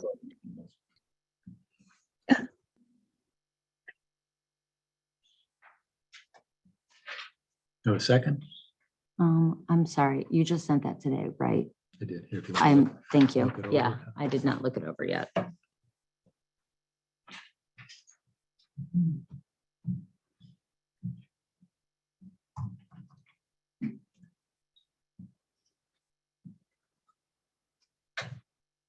Is there a total, is there a dollar amount? The dollar amount was in the organizational meeting. I think I'm going to say 500. In the Okay. future, can we be sure to have either something prepared for each trustee to see or send it ahead of time? I know you sent this, but like that letter, I've never even seen it. If we could work collectively to send things preemptively so we can review it, that'd be great. You know, to that point, why did we get off the packets? Because there's a number of items on the agenda that I have nothing for. I have nothing from fire. I have to go through emails to put together a meeting packet. And I think we could go through Suzanne again. I'm not sure why Suzanne isn't able to prepare a meeting packet anymore. It wasn't that Suzanne wasn't preparing the meeting packet. It was that nobody was getting her the information in time. Well, then I think the trustees need to require So that people yeah. submit their documents. So in 2021, what we implemented was that each department brought in their packet and had one for every person here. And we haven't seen that. Well, then we need to go back to how it was. I agree. But we also, the other thing that Suzanne and I have talked about before, and she's been very good about, is having our agenda items to her by 12 o'clock on Friday.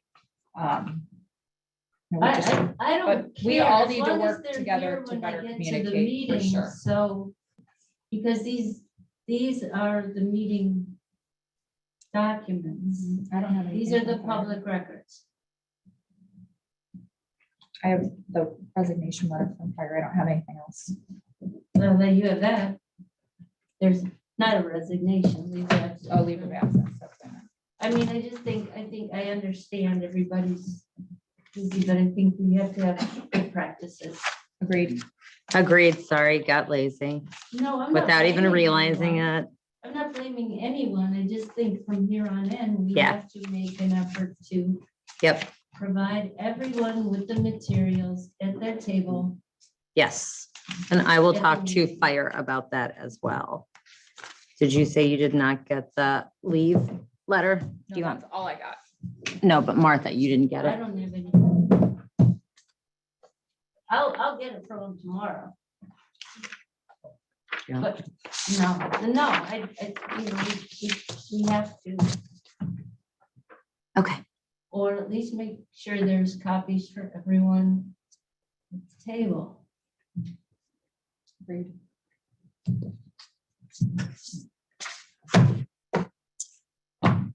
So a second on that? second, Second by Asherle, all in favor? hi. Do you want me need us to this? sign it? And then because folks sometimes want to use these monitors instead of opening up the closet and letting Zoom and anything, I just want to put a couple of HDMI ports below the screen here that they can use and just set the TV to input to. I'd like to move to purchase HDMI cable materials for HDMI connections for township meeting room TVs to allow easy HDMI connectivity not to exceed $100. Second. Second to my Asherle, all in favor? Aye. Aye. You said not to exceed 100. Correct. And that is all I have, Martha. You should have the renewal for Sedgwick in your packet. I gave it to Suzanne last week.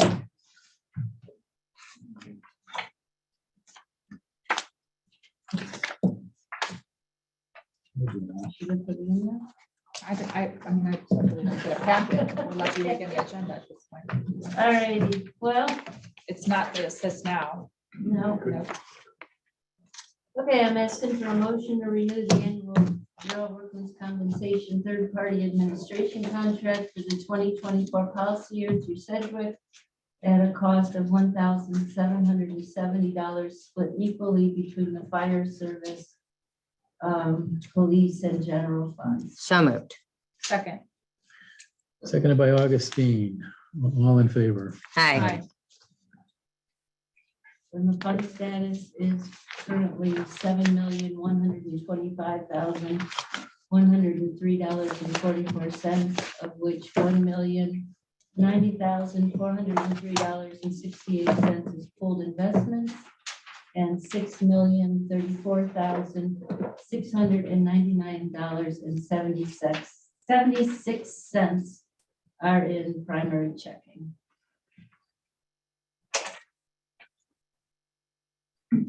Thank you. Thank you. Oh, I had one thing for you. No. Do we need to schedule a meeting with the attorney? I thought he had said like maybe 5 days before the hearing. And our next meeting will be the 2nd. He said he was going to reach out to us. Have you heard from him? I have not. I have not either. I saw the email where he filed something. But we have no meeting dates. Just something I asked for. Do you want to, excuse me? Did you say something? It's on the, you gotta mute the. Who's proctoring? Lisa. No. Normally I have it up, but I don't have it up today. Did I just kick him off? Okay. Did you just drop them? You just drop kick the resident right off the Zoom meeting? He's a Wow, fireman. that's impressive. He's a fireman. It's That's okay. impressive. He's a resident. Let this be a too. lesson. If you unmute Pretty yourself sure at he's a home. resident. I'll cut you off and I'm Don't not let the afraid of kids it. talk during the meeting. All right. So did you want to reach out with him or did you want me to reach out to him and see? Well, you're the liaison, right? Is there a liaison for the attorney? Well, you've been the liaison for the whole CRA annexation thing. You found him attorney. I can Well- send Al an email Yeah. if we would like. That'd be great. Okay. Thank you.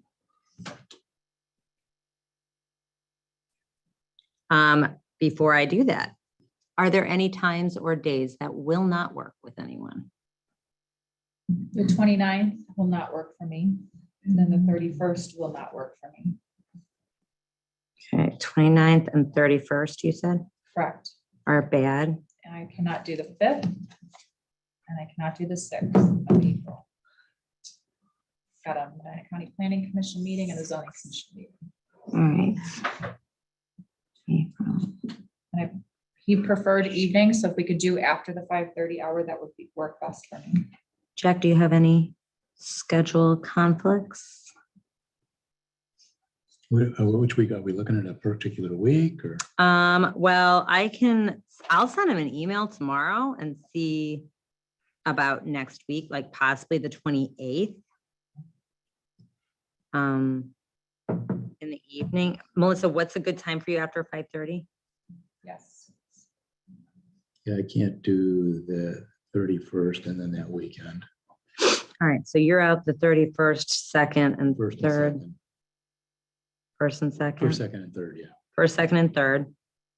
Fourth is the meeting. The fourth is the We can meeting. meet him before the meeting, or actually after, or even in it, we can go to executive session and meet with him. That may be our option. So March 28th or April, you said no to the third, Jack? Correct. April 4th. I can't do the 5th or the 6th. Anytime, I'm just gonna say anytime after 5:30 on April 4th, including executive session if we need to. And if he needs to come in on a Saturday, I can do April 1st or the 8th.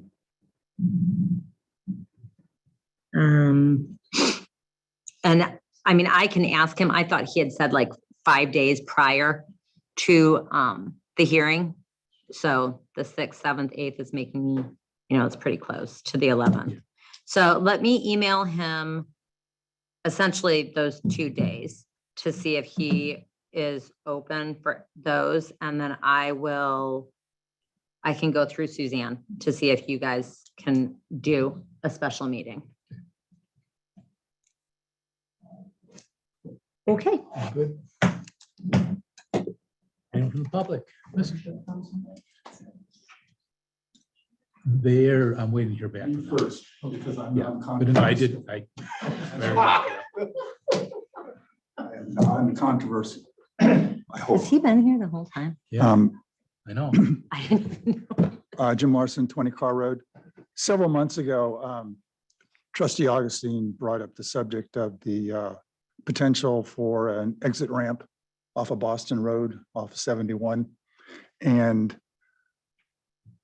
I listened to the commissioners meeting this morning, and that was also a big subject of the commissioners meeting. They're going to collaboratively write a letter to all the appropriate public officials. And just last week, I brought this up here so I didn't destroy this guy's name. The vice mayor of Brunswick, name of Nicholas Honk, Hanck. He testified informally at a House Bill 23 transportation budget meeting last week. It was about 3 or 4 pages of testimony where he is vehemently opposed to this off-ramp and recited any number of reasons, all sound in my opinion, as to why it wouldn't go there. My question to the trustees is it appropriate? Is it necessary? Is it helpful for the Hinckley Township trustees to weigh in on this subject along with the vice mayor of Brunswick, with the commissioners from Medina County? Do you think it's helpful or appropriate? Because I don't think any of us want to see an off-ramp through that completely residential area, because it's going to dump off into Hinckley as well as it's going to dump off into Brunswick. So thank you very much just for your consideration. Thank you.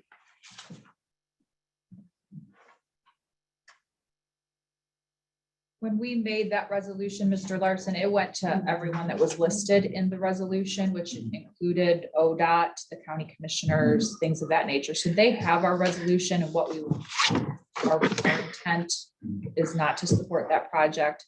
But that is a good point. I can go ahead and communicate with them again and make sure that they are all aware of Hinckley's. I will forward to the three of you the testimony of the vice mayor, so you can read it for yourselves. It's a little hard to read, but it can be read. And it was well thought out, well written. Excellent points, I thought. And the commissioners also, they didn't get into the same detail, but they were not happy with this thing, because it has evolved further down the road than any previous attempt to get that interchange built in prior years. It's my understanding that there are a specific number of exits that are necessary, and that's why the conversation is being had again. So I will go ahead and gather any information that you send over and make sure that Hinckley's voice is heard. Yes, ma'am. Good evening. So I thought there might be something on the agenda tonight regarding what's happening with the Arbor Crest subdivision and the replat of the sublot 48. It's going to be appearing on the, excuse me, the April County Planning Commission agenda. So for those who aren't familiar with sublot 48, it's currently about 16 acres. If you drive down Arbor Crest Drive, you go all the way down to the end of the cul-de-sac, and on the right-hand side of that cul-de-sac is where the property is situated. So some 12 or so years ago, sublot 48 was created by combining two lots, and the current owners are now looking to split the 16 or so acres into 3 separate lots. One would be about 11 acres, and the other 2 lots would be just over 2.5 acres apiece. And since these lots are considered buildable, a sign-off process begins and then goes to the Medina County Planning Commission for approval. So the sign-offs begin with the township trustees and a zoning inspector. All 3 trustees and the inspector approve the replat on January 25th of this year. Their approval indicates that the replat meets all the requirements of the township's zoning resolution. This was followed by the county engineer's approval on February 12th and the 3 county commissioners' approval on February 14th. It was also approved by the county sanitary engineer and the county health commissioner. So the question I have tonight is, after signing the plat, why a trustee, in particular trustee Augustine, who is also a member of the county planning commission, would write a letter to the County Planning Commission on behalf of the Arbor Crest HOA president opposing the plat. And was this letter sent from a township email or over township letterhead? And so I'm just curious why that would take place. As far as from my standpoint, this would seem to be a conflict of interest, especially if the township would become involved for some reason in some legal matter. And this might also hold some precedents with other HOAs and their matters. But I guess this is a new perspective of governance where 2 different views are simultaneously supported. But from my perspective, you either represent the township or you represent the HOA. Those are my comments. To your comments, the HOA president sent an email to my township email. I spoke with Denise Testa at Medina County Planning, and I asked her what her opinion was. We as trustees get to make a comment if we so choose to do so on anything that has to do with Hinckley that goes to the Medina County Planning Commission. And I asked Denise what past practice was for something like this. And she said, I think that it is representation of your constituents if you just share the letter, the email, which is what I did. If you look at my comments, it says I received an email from the HOA president and I gave the email. That was it. I didn't offer any personal opinions or commentary from trustee Melissa Augustine. So I'm representing our township, absolutely. But when I get an email from an HOA president who had his bylaws approved by Medina County Planning and sit in our file cabinets here at Hinckley Township, I absolutely will send off an email to Medina County Planning with the concern that he shared. That's the first thing. The second thing is, when I sit on the Medina County Planning Commission, and you know this, Cindy, because you've attended meetings there before, if there is a Hinckley topic, I recuse myself. I do not utter a single word. My alternate speaks on behalf of Hinckley and votes on behalf of Hinckley. Okay, so you are clearly familiar with the Arbor Crest HOA rules and regulations and bylaws. No, I'm not. All I did was forward an email into the comments that I received from a resident. Well, in zoning commission, from the audience, you spoke and you stated that you sent a letter on behalf of the HOA president. And I have not seen whatever it is that you sent. So I don't know what you sent because it wasn't included in any kind of packet. I presume it will be available on April 6th at the County Planning Commission meeting.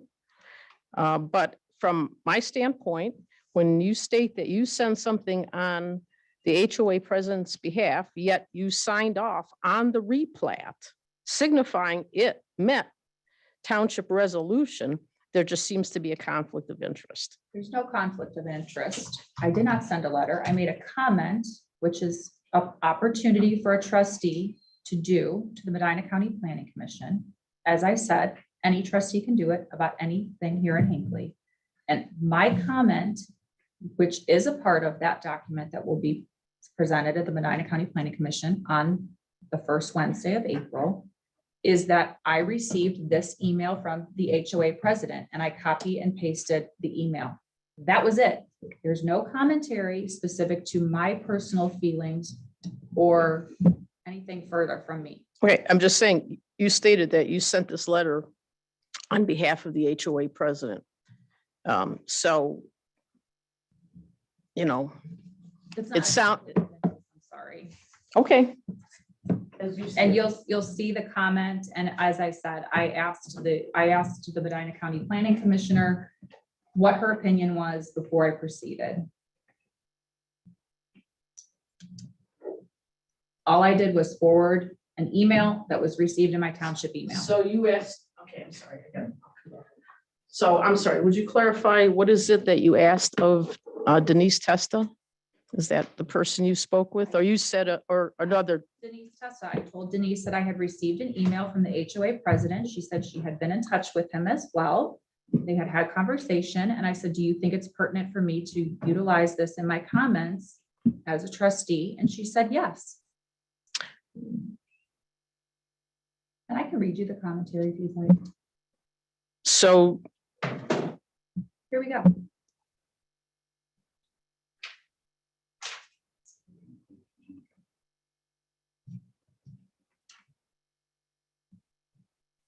My comment from trustee Melissa Augustine: it has been brought to my attention by the HOA president that the new landowners have not been working in compliance with the Arborcrest Reserve of Hinckley Homeowners Association, Inc. Code of Regulations as follows. Email sent to me on 2/21/23. Below are the specific sections that have not been met by the homeowners. And this is literally copied and pasted.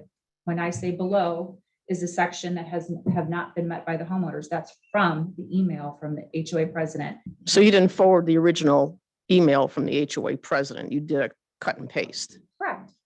Okay. And that's all I said. There's no commentary from me. It's just, this is what I was presented. So, okay, How was that? you see, I would love to know. because it appears that you are stating these as facts coming from you. So even if you did a cut and paste from the other person's email, I mean, you could have just forwarded that person's email. This email sent to me on 2/21/23 in parentheses. What Mhm. I need to be more clear. Attach the email. This is the email.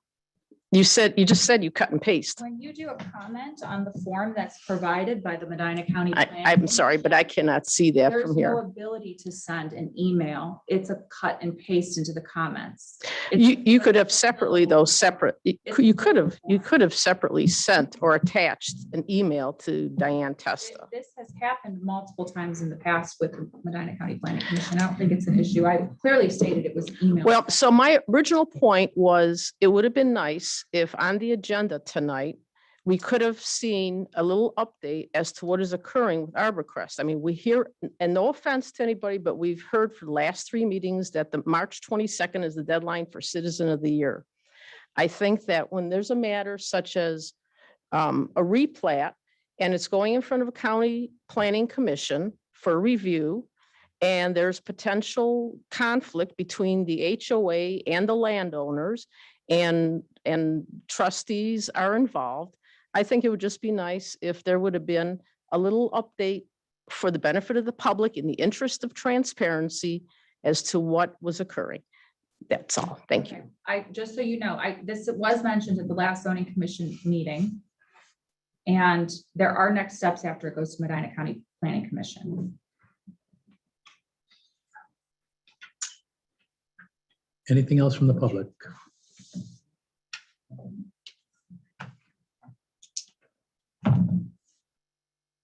Nikki Long, 1941 Parker. So I've got a couple things, I haven't been up here for a while, so I've been saving all these things. One thing I noticed was that, we've got a school that's going to move into the old school. And then across the street, I think it was mentioned at the last meeting or the meeting before, the church across the street, whose name is escaping me, but they cannot, I guess, open up a daycare because of their poor water quality. So I was wondering if any of you know why the daycare can't open because of poor water quality, but the school can open as a school, as a new business, and they're just across the street from each other. Does anyone, I don't know if you guys know anything about this. Okay. No, but that's an interesting. Nikki. Yes. Okay. Thank you. Because the former Hinckley Elementary has a massive water treatment plant. Much like Our Lady of Grace has a commercial system for water treatment that has to be monitored daily. So it's not an apples to apples. Our Savior Lutheran operates off of a well system. Okay. Still. So that's the issue. So they could install a system. Yeah, it's cost Okay. prohibitive. Okay. Yeah, Okay. The treatment plant at the elementary school has been in existence for, as long as any of us can Okay. remember and beyond, and obviously updated. But if you look behind the playground there, that's the whole system. Okay. Thank you for that. One question I had about the county estimates, the tie-in costs, are those part of the assessment that would be placed on the tax rolls, or is that something that would come out of pocket? Do you recall? I believe. Assessed to the property owner. Assessed, the tie-in costs. So they don't come out of pocket immediately. Oh, as far as upfront. Yeah. Okay. They have the option. You Okay. can obviously pay it, but Okay. that does not include the private contractor. That's right. Bringing the water to the home. From the street to the home. This is just a transaction with the county to bring the water Okay. accessible for a private contractor. And that was why in that letter that I read 2 weeks ago, Yeah. it was a range of an additional 10 to 20,000 because it depends on the level of difficulty Sure. to run the water to the house. So it was Well, the tie-in cost, I believe, was like $6,500, but you got to get it there. Right. You got to get to your house. variables. Right. Right. And then on the county end, you have frontage. Okay. So Okay. you have different factors for every different property. But that cost to take it from the street to the residence is borne by the resident. It is not. Yeah, that's a private transaction. Okay. Okay. And, you got 3 years to tie into it. Okay. I think that the woman from CT said that there was opportunities for public funds to the individual property owner that they could apply for, Okay. but I don't know what those are. Sure. But you did mention Okay. One more thing. So obviously we've been hearing a lot about grants, and the lady who was here, I don't remember her name, but she obviously shared a lot of information, a lot of great information, very specific information about grants that the township could possibly qualify for. So my question is, I understand, her cost is at a minimum $8,500. It seems like I think, Melissa, if I remember correctly, you have written grants in the past, right? You have grant writing experience. So are you willing to write any of the grants to save the township $8,500? I've sent a lot of grants for the township. I think the benefit of utilizing the consultant was because she She has built relationships with some of the individuals she spoke about at the state level. And there's specific language that's to be used, which is something I mentioned previously. We didn't get $300,000 worth of grants for the fire department because I wrote the grant. It was because we had a consultant come in and do it on our behalf. There is language that is specific to that department that I'm not familiar with. If there was something that I could write, I certainly would. And I have been researching grants to see if it's something I'm comfortable with. But I thought that the resident that reached out to me and had the consultant information, after I met with her, I thought she's far more qualified than I am. Sure. But I mean, it is $8,500 is a significant cost for something that you're, not sure what you're going to get out of it. I used to write grants for nonprofits. I don't have a lot of municipality experience except for what I've done for Hinckley Township. Okay. The last thing that I wanted to bring up is my understanding is that the ARPA funds that the township received is about $900,000. Is that right? It is exactly. If you look on the fund status, it's $858,511.38. Okay. Approximately. Is it? No, it is. 89 cents? 38. 38, thank you. 38 cents. So if just in the future, anybody ever wants to know where it's at, it's fund number 2273. Okay. So I just did some research with the options that it looks like the county provided for costs to run water infrastructure to town center. There were three options that I saw that the county provided. Option A, which is to run the water line east on 303 to the school, and then south to town hall, and north to 1294 Ridge Road. That cost minus, so what I did when I did this math is I took the total amount from the county, I subtracted $900,000, and I got the amount that I'm going to share with you. So it's a little bit off because obviously I was off on the math. So option A, like I said, is it will cost the township about $1,045,000.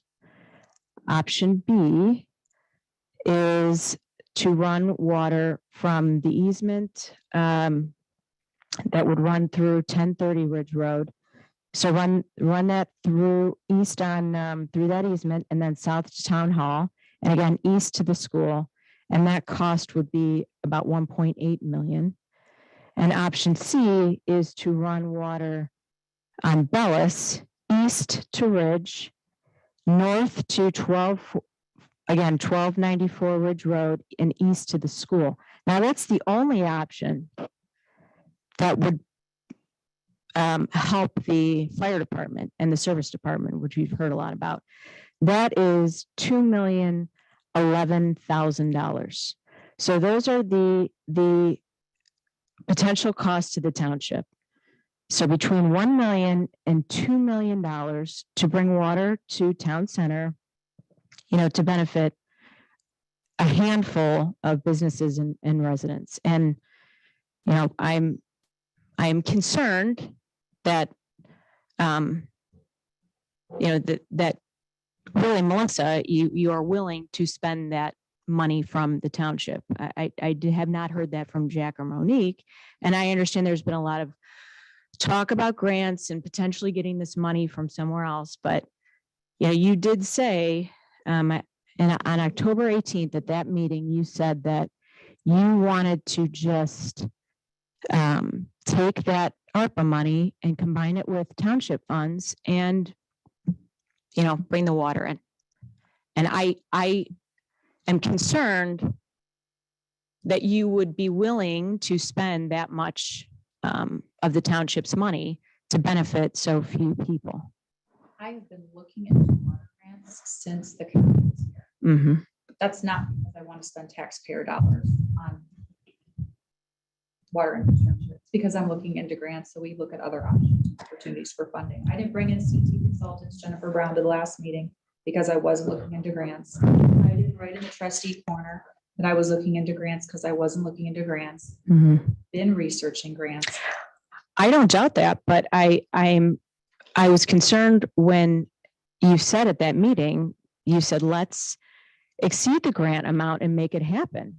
And, you know, to me, I think what you're saying is that you are willing to take that ARPA fund money and combine it with township money and pick one of these options and bring water downtown again for a few people. Said that we should just fund it. So what did you mean by let's make it happen? Let's exceed, this is what you said at 1 hour and 8 minutes. Let's exceed the grant amount and make it happen. Meaning we can go above $858,000. Sure. We can add to it and make it an even 900,000 if the trustees are in agreement, right? Exceeding can be any number of ways to quantify to get to where we need to be. But my goal is to get grant funding in here so that we don't even have to use all of the $858,000. Sure. But so you can keep repeating it, but the perspective that you're sharing is that I wanted to fully fund this project outside of the $858,000 with all taxpayer dollars. And that's not what I was saying. No, what I was saying is that it's okay to go above the $858,000. We have taxpayers here, pay a lot of money in taxes, and this is something that would help them. yeah, no, I'm not suggesting that you wanted to pay the entire amount out of township money. I'm saying that I'm going to read it again. You said, let's exceed the grant amount and make it happen. The grant amount is $858,000. What I heard, and I mean, maybe I'm reaching here, but it seems to me like you wanted to take that ARPA money and combine it with township funds and pay for one of these options. You just said that. I've just clarified that that is your perspective. Okay. That's not what you meant. Not my intent. My intent was what I just repeated twice. I'm going to go ahead and say it again. Yeah, please. You can go above the $858,000. What does that mean? What do you mean by that? We can go above it, meaning the township can pay $50,000 to make an even 900. I don't know what you mean by that. Board to decide. Sure. I was just saying that it's okay to go outside of the $858,000, and the board would have to decide what that looks like. When you say it's okay to go above the 858, what does that mean? Are you saying that it's okay to consider costs, projects that cost more than $858,000? Is that what you're trying to say? I'm saying what I said, and I'm not going to say it again. Okay, so you don't want to clarify what you mean. Everyone in the room probably gets it. Okay. Well, maybe I'm the dumb one. I apologize if that's the case, but I actually, I think I understand what you are saying, because I do remember the county coming and talk. Was it? No, it wasn't when the county. So we were talking about the ARPA grants. Maybe it was spring, summer last year. Melissa turned to us and said, in fact, I'm going to blow your minds and say we should spend more. I think, and I don't know if that's what you're referring to with where you're quoting a time in the meeting, but at the end of the day, it's something that the township really can't fund because of money, but also because how do we vote on it? I own property in the center of town. If I were to vote yes for the township to go with it, that would directly impact my property value. Right. Melissa could not vote on it because you were in a very public relationship with someone who owns property in the center of town, who would financially benefit from it. So at the end of the day, the township can't vote on it. We can't just leave it all to Jack. What do you think, Jack? We're just going to put it all on your shoulders. So, I mean, it's something that the township can't do, so that was something that go to the county, do the letter. Now we're talking to a resident that wants to, somehow Sure. get involved with that. So I do agree, and this is something that I've been saying is there are other ways. There's more than one way to crack a nut. Sure. And I don't know if I just I consider clarified your what you were comment saying. slanderous. Consider your comment slanderous, and I want that entered into the record, please. What's slanderous? What you just said about me, What's slanderous? what you just said about me. There's more than one way to crack a nut. No, What? I don't understand what's slanderous. Okay, I guess Melissa's not going to clarify a couple of things tonight. All right. So that is why I have said, let's go to the county. There are different ways to handle this. Sure. The last thing that I wanted to say was, you've said that twice. right. This is actually the last thing. I haven't been up here for a while. So the last thing is, Melissa, you did bring up, there are a lot of people in this county, in this township that pay a lot in taxes. Look, everyone deserves to come up here and give their opinion and, make reasonable arguments about the things that they want to see in their government.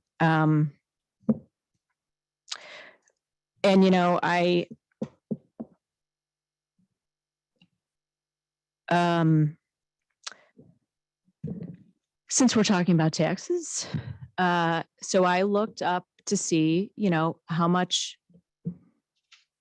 you guys are paying in taxes. So in February of 2023, we had a tax bill that was due. Jack, you paid about $4,300. Monique, you paid $3,100. I paid $3,700.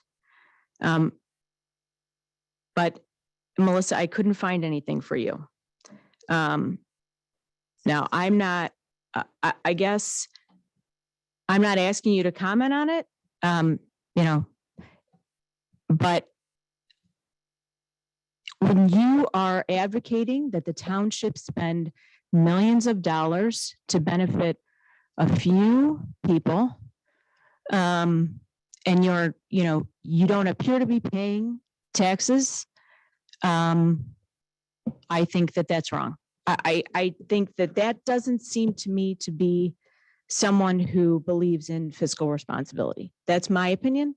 Again, I'm not looking for a comment because I understand this is a little bit, goes into a little bit of a personal issue, but I felt compelled to bring it up because there's been so much talk about the township spending millions of dollars to benefit just a few people. So that's why I brought this up.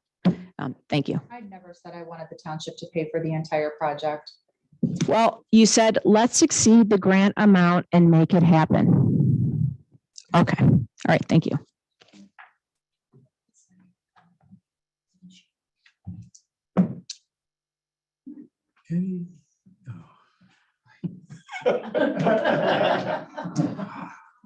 Hello, John. Hi, in the past, okay. I gotta take a breath. All right, my name is John Kalis, and I live at 1809 Ridge Road. And what I want to say is something that I probably had to say for a while. And it just never seemed like the right time. So while we're talking about water, I want to get all the water stuff off my chest once and for all. When we started the comprehensive plan conversations, there was a meeting initially where Arthur Schmidt did not partake. And everybody came up here and they voiced their opinions on what they wanted to see addressed in the comprehensive plan. There was a bunch of people that got up, myself included, that indicated that we did not want to see water. By the end of all of our comments, I think there was probably at least 4 or 5 people that said they did not want water. Melissa she was asking why everyone kept talking about water. Water is not even a bone of contention with the comprehensive plan. And then we moved on from there. Now, where we moved on to initially, from my understanding, what I read in the Medina Gazette is that we opened up the comprehensive plan because people wanted to up the lot sizes from 2 acres to 5 acres, possibly the whole Keep Hinckley rural. I think we are going to ride the momentum of Keep Hinckley rural and reassess the comprehensive plan. That got shut down really quick. I mean, we didn't even really talk about that outside of, maybe the first meeting where we discussed what we wanted to do. The other thing that we talked about was the conservation developments, and we decided that we couldn't do anything with that either. So the one thing that kept on coming up that we walked away with from the comprehensive plan was the thing that we were instructed that wasn't even up for debate, which was the water. And in my opinion, by the time it all shook out, that's all we talk about anymore. It was a very narrow margin that it ended up winning by. I think it was like 60-something%. 57. So it was a very narrow margin. So to keep slamming this, like it's every single trustee meeting, we rehash it over and over and over again. There was a special meeting that we had.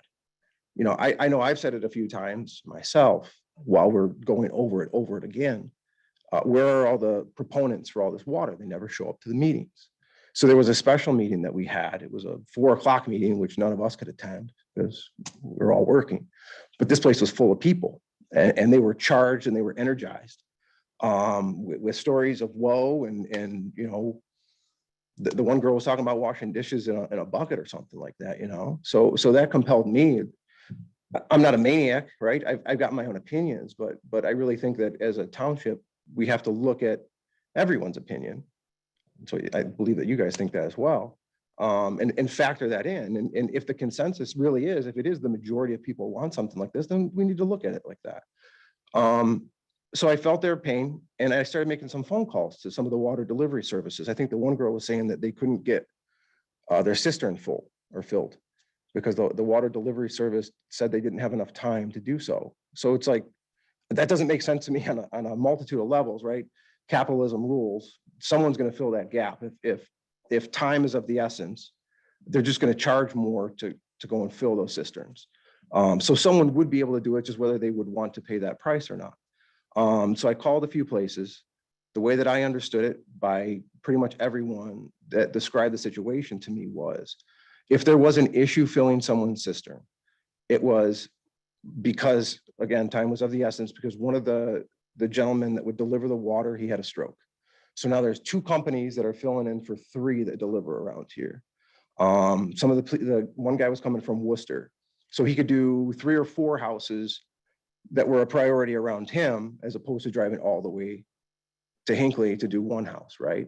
So it wasn't necessarily, a matter of not being able to do it. He assured me that they wouldn't not service someone. The only way that they would do that is if someone had an unsafe cistern. If maybe they had a cistern that was in their basement or something that they didn't feel comfortable filling, for the liability where if they burst it or whatever, that they would kind of be on the hook for it. So I want to go and just kind of say it now that as far as the research that I did, that the idea that people can't get water here, it's unfounded. It's unfounded from what those people have told me. What was the other thing I was going to say? Yeah. Okay. So I'm kind of drawing a blanket on the rest of it, but I know I put the research in, and I made the phone calls, and I'm done with the water. I'm done with the water conversations. I don't want to hear about it anymore. I'm done. Thank you, John.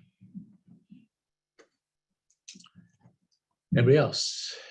Ma'am. Can I go real quick? Yeah, I just go have one ahead. quick question. We formed a solid waste, Tom Schrader, Walden Ridge. We formed a solid waste district, right? Some years ago. Well, if the general population no longer wants to continue a single hauler, does our status get impacted by that? Meaning negatively, like, would we have to go and dissolve it? Would it cost us money as taxpayers or something? I don't know any of those details. I just was thinking of it as I was sitting here. The solid waste district is through the county. Yeah. And that's what it says. It doesn't really have anything to do with determining a single hauler. What it has to do is. Hold on. I'm sorry to interrupt, but I thought the entire purpose of forming a solid waste district is so we could negotiate with a single hauler for a lower rate. Well, it is. So it does have something to do with it. May I finish? Yes, I'm sorry. Okay, because I do know something about this. So that allows for it. That's statutorily allowed. The county has a solid waste district. The reason is the waste has to stay in the county. And an option of that is to provide for that is to do what Hinckley and I think York and Montville, but not all Medina County townships have a single hauler. It's Sure. a choice. Yeah. It's moving forward. So it doesn't change the solid waste district. It just removes the ability of the township to have a single hauler. They're not mutually exclusive. The solid waste district gives the trustees the opportunity to have a single hauler or have Right. a conversation. Understood that part, but my question more specifically is, if we elect not to have single hauler, does the solid waste district have to get dissolved? And is there, By motion.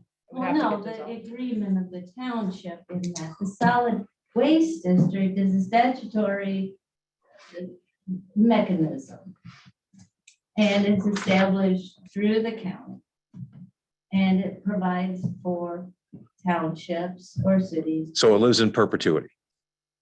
Yeah, but it doesn't impact the township's ability if they so choose to change. Okay, It can live in perpetuity or the motion can be amended thank you. or rescinded. Chris. Oh, mine's not really township business, but, yeah. Hey, you need to use a microphone.